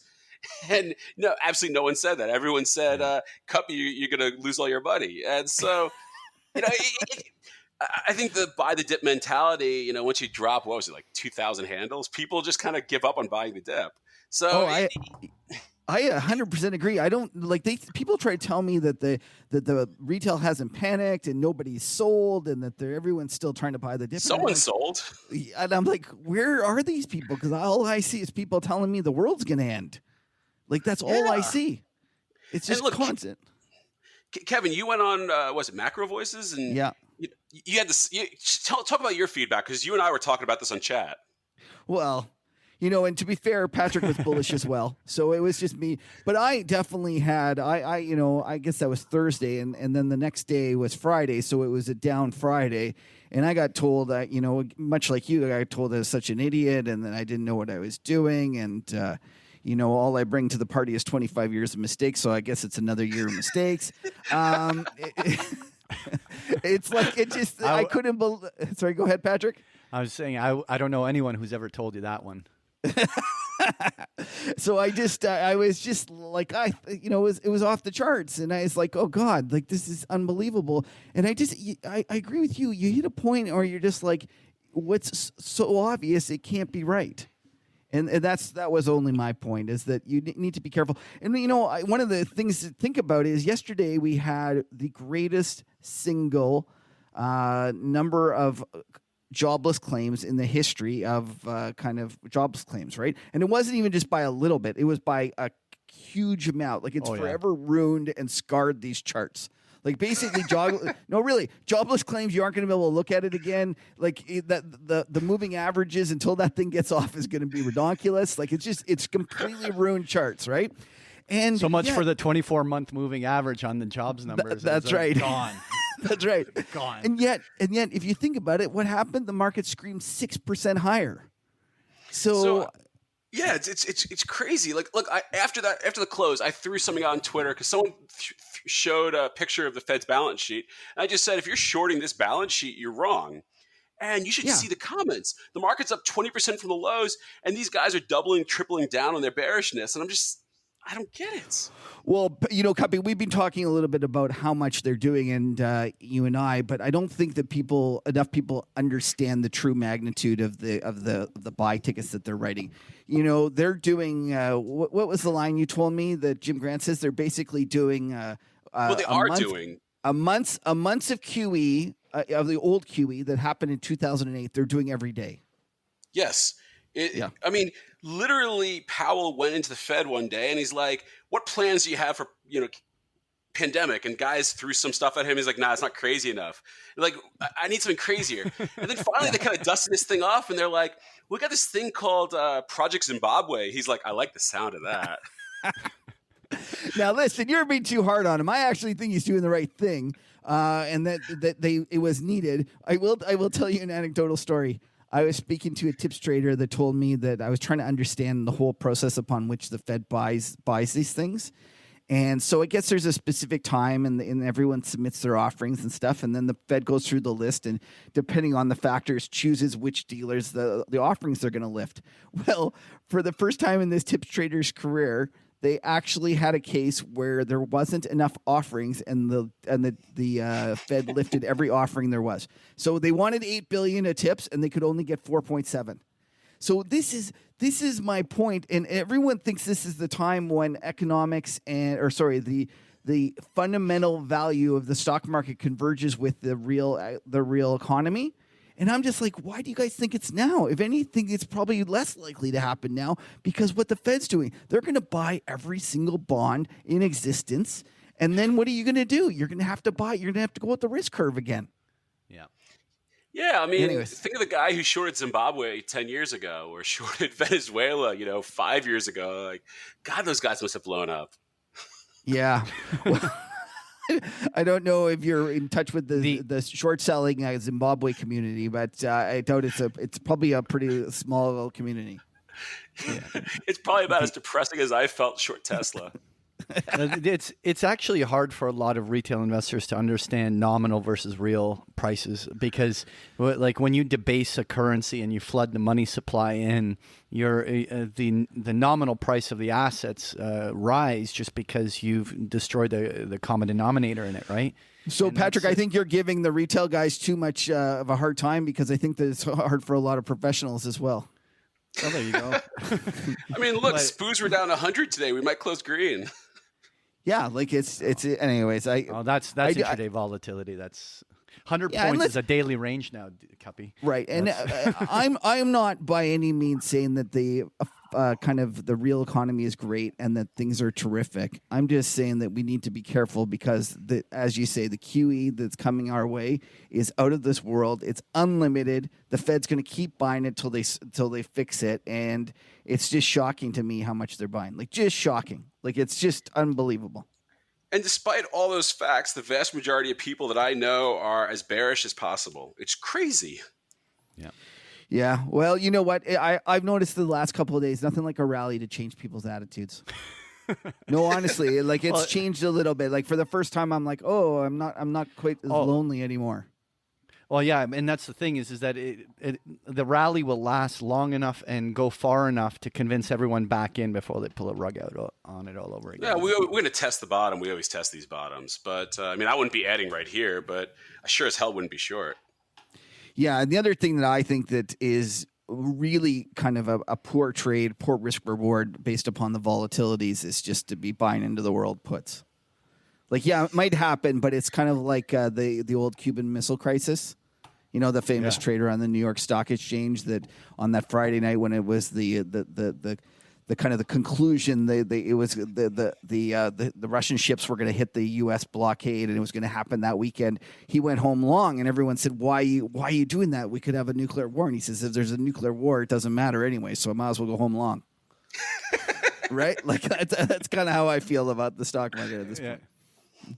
Okay, well, Kuppy, you know what? I think you have one last story you want to tell us, one little small cap gem. Why don't you give us your kind of parting pick? All right. Well, Kevin, what do you think's the number one cause of death from COVID? What's the number one indicator of death? Old age. Yeah. Oh, wow. You guys are smart today. You're on top of it. Well, what do you guys drink? Usually you're a little slower. Well, Patrick's got to listen to Eric talk about it all the time. So Patrick's an expert. So I'm going to talk about stock. I've owned this for over a year. This isn't for me a pandemic play, but with a lot of these pandemic stocks going from a low price to a big price, this is one that hasn't gone anywhere. And for those of you playing along at home who think everyone's going to die, that's not my base case. This might be interesting for you. There's a company called Emergent Capital. The ticker is EMGC. About a $60 million market cap. And what their business is, they own 523 policies on people average age 85 and a half. When these people finally kick the bucket, or as they like to call it in press releases, mature. Well, the policy's mature. It's a slide ahead. Anyway, okay. Let me keep going. Anyway, they own 27.5% of this portfolio. That's going to pay them $2.5 billion. So you're looking at about $600 million that comes back at you versus 60 million market cap. And of course, as these policies are enforced, you have to pay premiums, which reduces the value because money goes out before money comes in. So the sooner these 85-and-a-half-year-olds die, the more money you get. My model says if you just follow a normal curve of life expectancy here in the real world, you have a stock that's probably worth $1 or $2. I mean, there is a little bit of debt there too. But, if these people start dying awful fast because, 85-year-olds don't really do well with COVID flu.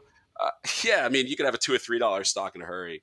The guys running it are friends of mine. They seem like sharp guys. They own a lot of equity. They own a lot of the debt, and they're trying to do the right things. And for those of you playing alone at home who really think everyone's going to die, hell, I don't know why you don't own this thing. For me, look, I'm going to own it because I think it's going to mature, and I tend to think it probably goes out at $1 or $2. Do you know what? Do you know what happened back in January 2019 when this thing was almost zeroed? Oh yeah, January 2019. Let me pull this up. Basically, that was. Sorry. Let me just pull this up and I'll tell you the answer. This was brilliant. So they had this thing was previously run by criminals. It was a Ponzi scheme, as most of my investments often start out. And some good friends of mine, basically, the problem with this industry is that while you are going to get yourself a giant payout in the end, you have to pay until the policies, quote unquote, mature.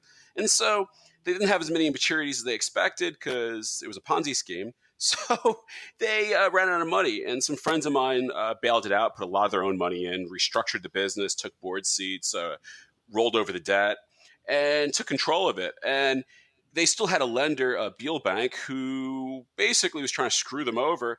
And so what they did was they bankrupted their only asset and took it through Texas bankruptcy court. And they ended up finding someone to buy 73% of the portfolio and take over all the policy payments. So there's no more premiums that they have to pay going out anymore. There's someone else named Platinum that's dealing with it. I know it sounds like a stripper, but Platinum is dealing with it. They're going to pay all the premiums, and then they're going to get reimbursed for the premiums they paid, and whatever's left over goes to Emergent. And so you build your model, and I bought most of mine 20 cents average, and I feel like it's worth $1 or $2 in the next 5 years when the vast majority of these guys die, because most people don't make it past 90. But as I said, if COVID seems to not be kind to old people, and I really do think a lot of old people end up dying from this thing. And so while I wish no one bad luck, if 523 people are going to end up dying, they better be part of this portfolio. So look, but if you have a disproportionate number of people dying, like this thing could be $3 or $4 in a hurry. So what a business model. Kuppy, you just taught me why you should never ever sell your insurance to somebody else. Like, I'm already nervous enough with my wife having my insurance on me. Forget about you. Yeah, no, it's look, put it this way. These guys, for whatever reason, this portfolio of 523 people seems to be the healthiest 523 people in America. So, no, the company hasn't done anything bad against them. They just, they actually don't even control the policies anymore. It's in an SPV, and they own 27.5% of it. But, it seems like one of those things that if you want to bet against old people or, bet, with COVID, it's kind of the way to play COVID in my mind. Right. Okay. Well, there you go. Only on the Market Huddle will you get that kind of stuff. Yeah, it's not really made for CNBC sort of material. It's not made for CNBC. The understatement of the day. Okay, right. Harris, great having you on. Thank you very much, and take care of yourself. And I hope you get your booze inventory stocked up quickly. Thanks, guys. Hopefully, we can grab a beer when the whole thing is done. Oh, that's right. For sure. All right, thanks a lot. Great. Take care. Take care, buddy. Bye. Okay, Patrick, it's my favorite time. It's Talking Charts. I get to sit back and just listen. But before we do, who is this part of the show brought to us by?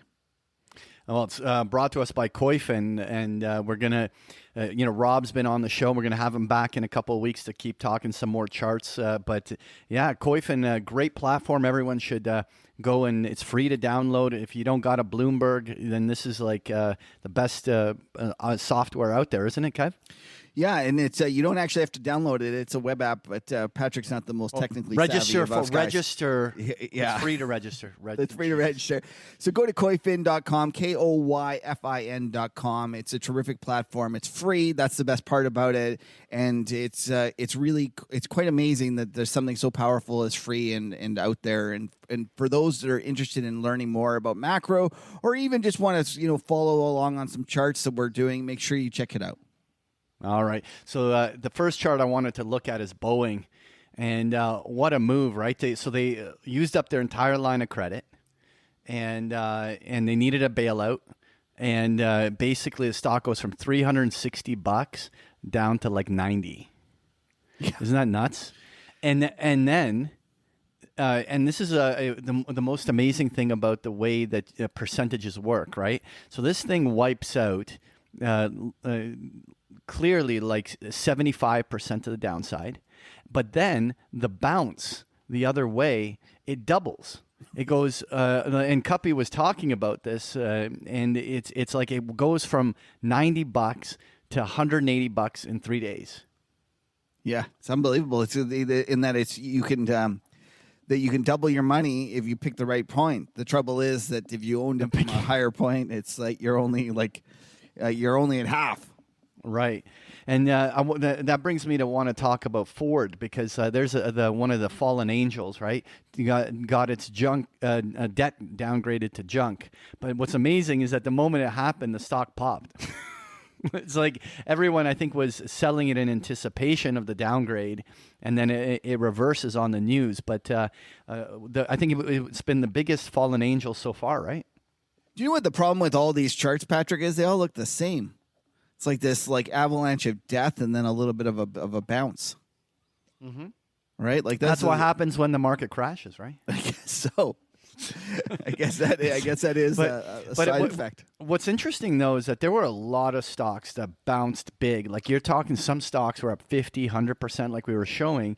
But you know where the bounce has been disappointing the most is U.S. banks. Like I'm going to pick on Bank of America here, but you take Citi, J.P. Morgan, all the money center banks, and it's like the bounce. It left so much to be desired. Like these other markets, they all had these big, robust bounces, and these banks don't seem to be bouncing at all. Any opinion on what? Well, on that I guess a couple of things. People are obviously worried about the credit component, and if you go look at the credit spreads, although they've improved, they haven't improved that much. And the Fed and the ones that have improved are mostly the ones that the Fed's getting involved in.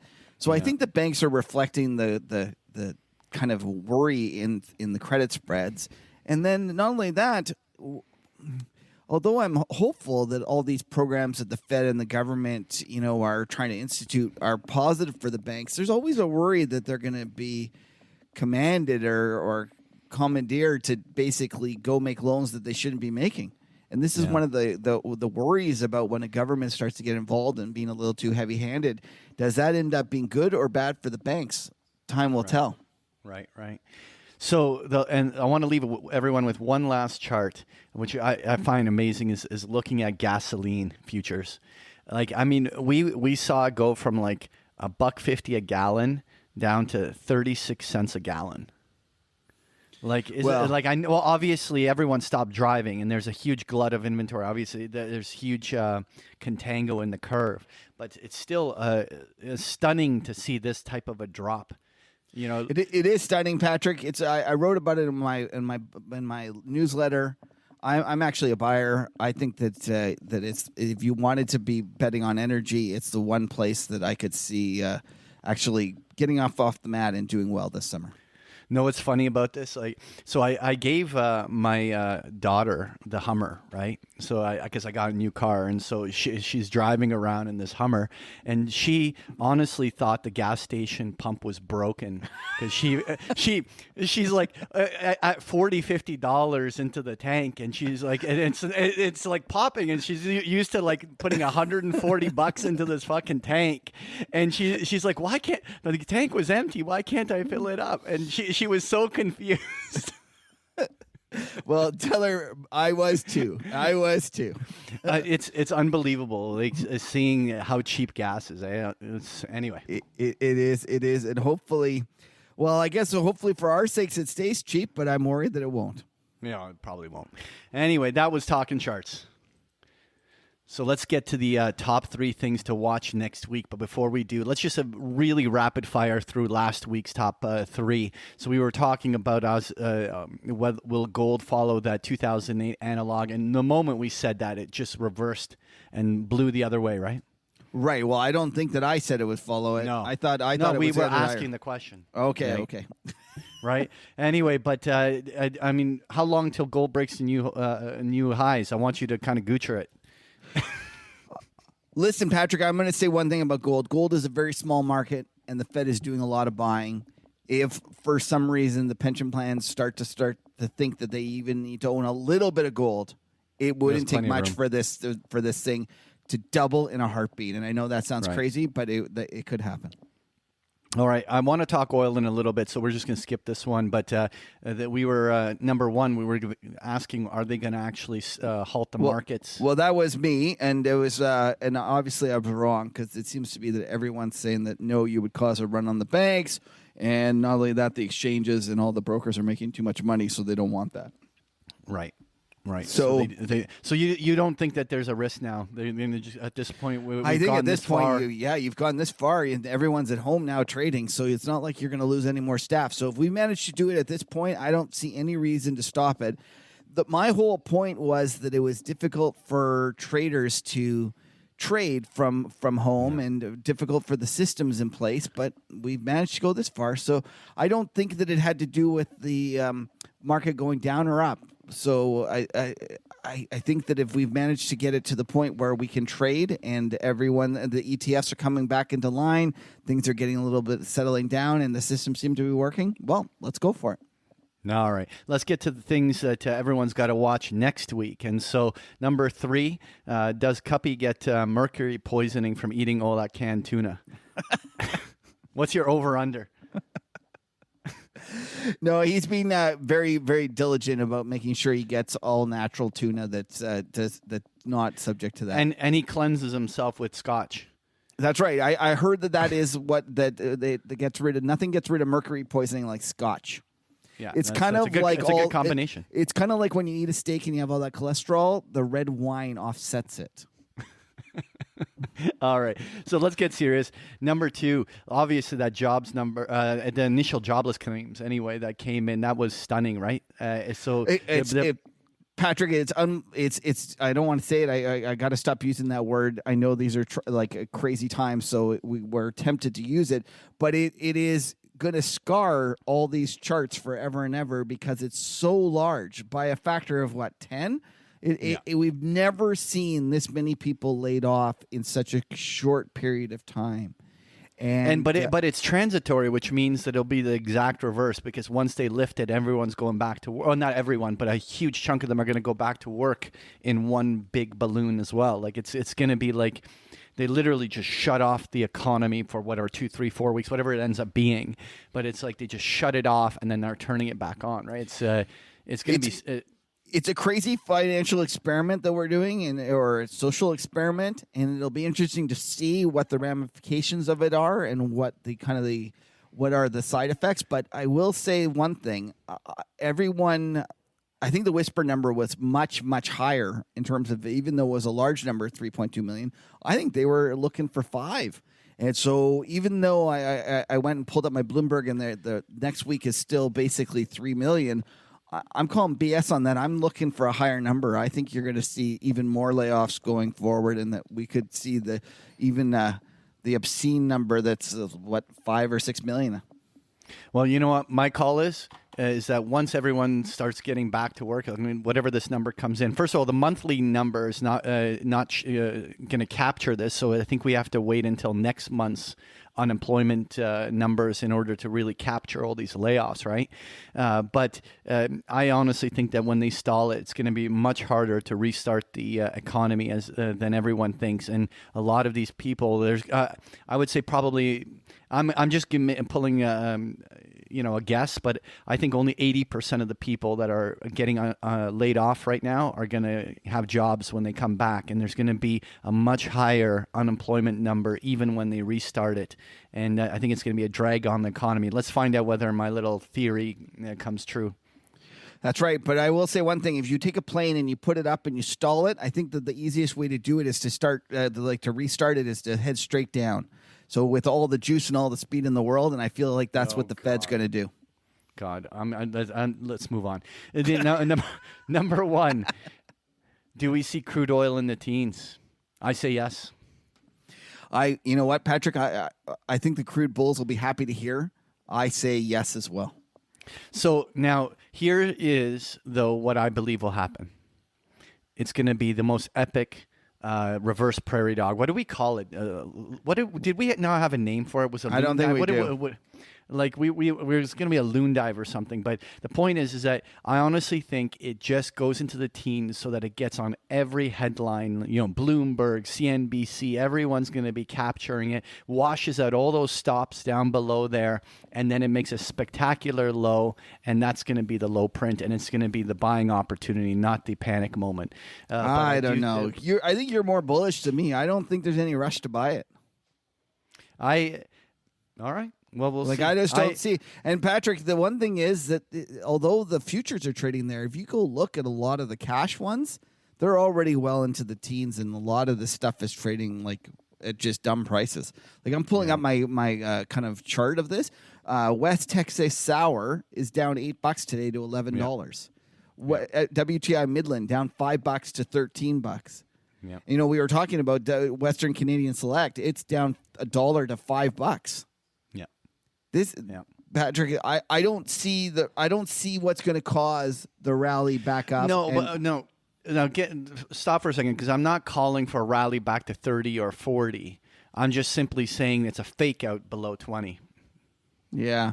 Well, the one thing I will tell everyone is to make sure that if you're playing from the long side, be aware that there is a huge negative carry in holding this position.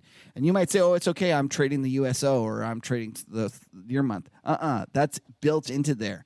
That roll is built into that, and you are basically going to find yourself like being long bleeding. VIX when it used to go down, you would find yourself bleeding, and that carry is going to be really, really tough. Just be aware. All right. You heard it from Kevin. All right. Yeah. Parting words of wisdom, buddy. Okay, so I'm going to do this one because I think this is a good environment to remember this. Slay your dragons while they are small. You could have told everyone that 2 weeks ago, please, because everyone's dragon is pretty fucking big right now, buddy. Yeah, that's true. And what we mean by that is just like the first loss is the best loss. It's said a million different ways, but make sure you keep your stops tight and keep your risk low, and you don't let something get too out of line. Not that 2 weeks too late, buddy. It's not like that. 2-3 weeks too late. Yeah, it's not like that ever happens to me either. No, never. No. Okay. All right. Okay, anyway. Thanks. Well, thanks for everyone hanging in there for a long show, but I think it was worth it. It was a lot of fun having Jimmy and Kuppy on. Just a big thank you to Koyfin Financial for sponsoring us. Make sure you go check them out at KOYFIN. And then I'm going to just say this. Make sure you go and subscribe on YouTube. You'll make Lena happy.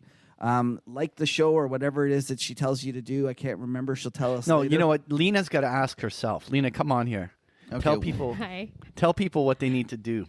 Well, if they've enjoyed this episode, I would like them to subscribe to our show on YouTube. There you go. And follow us on Twitter.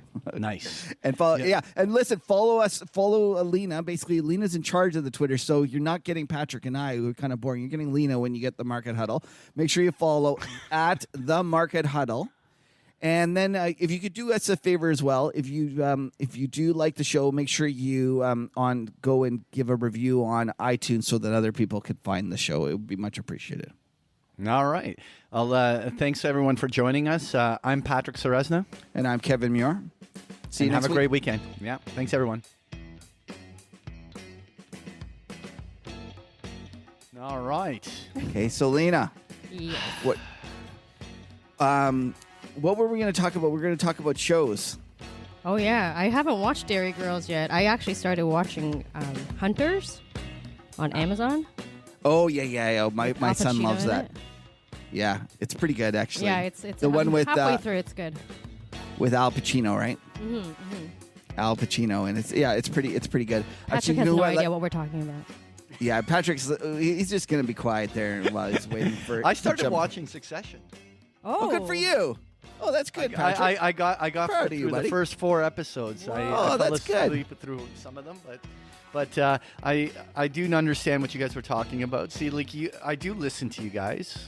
It takes me. I have. There's a lagging element. Yeah, that's right. Like you're 6 months behind. That's okay. Exactly. Now that you have to stay home all day long, you know, when you have your downtime, you got to watch the show. That's how it goes. So, Lena, my favorite guy on Hunters is the fellow from How I Met Your Mother. Yeah, I didn't realize it was him until like after a few episodes. I was like, oh my gosh, that's what's his name? Ted Mosby. It's Ted Mosby. Yeah, he's so seedy in this one. It kind of. That's right. Ted Mosby's taking a dark turn. Yeah. Yeah, I don't think Patrick knows who Ted Mosby is either. I don't think he does either. Oh. No. But, you know, have you guys been wanting to go outside or go out? Well, I don't know what you guys are talking about. I walk my dog every day, and we go out, no problem. Like, well, I walk my dog down the street, but I mean, like, I haven't gone to a grocery store or any kind of public places that, like, I haven't encountered anybody cheating. Else, basically. It's not cheating. You're allowed. It's not like we're under, like, you know, like. You're supposed to minimize social contact. Yeah, so but like, I basically go to like the local little store like at midnight when there's no one in there. Like I need fresh produce. I can't live off of canned shit. Like I need fresh tomatoes and shit. Like I don't want to minimize it, but like you're not like kissing the people you meet. Like you're just like you're buying groceries. Just wash your hands and be diligent, and you'll be okay. It's just that I just don't trust other people. I don't trust people. Well, I think that actually the bigger issue is like when you, I people that buy fast food or whatever, like, well, geez, they could like, you know, not wash their hands or like sneeze on your food or something. Yeah, like to me, that's actually a bigger issue than going out to the grocery store. I was so surprised when they had announced, you know, quote unquote, essential businesses that would stay open during this time that all restaurants and stuff would be closed. I thought it was just going to be like a gas station, grocery store, banks, and maybe hospitals or something like that. Maybe hospitals? It's funny that you put the other four as those were for sure going to be open, but maybe hospitals. Maybe hospitals. I mean, I don't know at this point. Can we even go to the hospital if I really needed to go? I don't know. But, you know, the cannabis stores are open. All the takeout places are open. Home Depot is open. I don't know what's closed. Basically, you just can't get your hair done and your nails done. Like, it's kind of what's coming to it. You just basically, like, named my weekend. A little cannabis store, a little Home Depot. What was the third one? What was the third one? I can't remember what the third one was. But, you know, I have a good tip. If you're itching to go out somewhere public, when you shouldn't, there's a really, really good tip somebody told me. Shave your eyebrows. What? Then you're not going to want to go outside. Have you looked at yourself without, like, cover your eyebrows and look in the mirror and see what you look like. Okay? You're not going to want to show anybody else that face. Trust me. You guys have completely lost your minds. She's gone insane. It's really honest to God. I have been in lockdown for 15 days. You really have. I'm going a little bit insane. Like, it's like you've lost it. I'm shaving my eyebrows to stop me from going outside. I won't be able to go outside for another 4 months, but that's fine. It's worth it. You may not get it back. So that's the problem. My God. My God. But I am taking this seriously. You know, I don't. No, of course. You sound like you really are, and I'm proud of you. You're a good citizen. Everybody laughed at me before. They're like, oh, it's no big deal. They're not going to shut anything down. You know, a friend of mine threw out all her pantry stuff because she's like, well, I'm moving in April, so I just want to get rid of it. I was like, are you kidding me? I'm stocking up on canned foods. So what, did you go to her garbage and take it out? No. No. But I was like, why did you throw it out? Yeah, you could have donated it to the for all food your bank or planning, something. you're running out of food.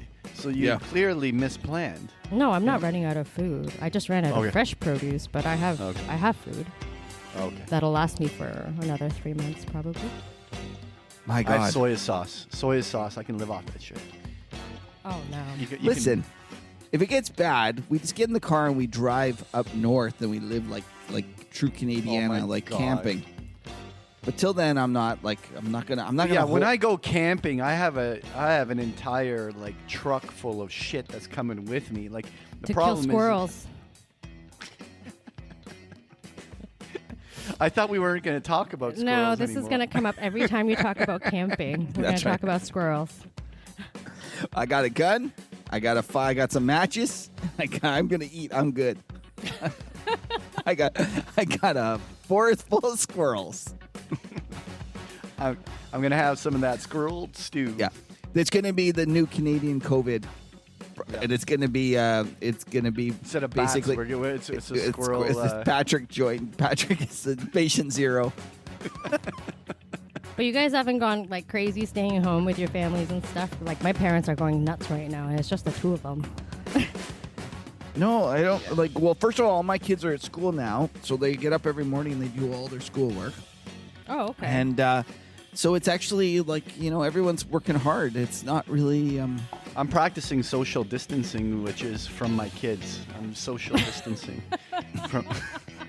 Did you see the Twitter thing with the guy that says you have been ordered to be quarantined, and have no social contact? Do you A, quarantine with your kids, your wife and your kids, and then they goes B, and he goes B.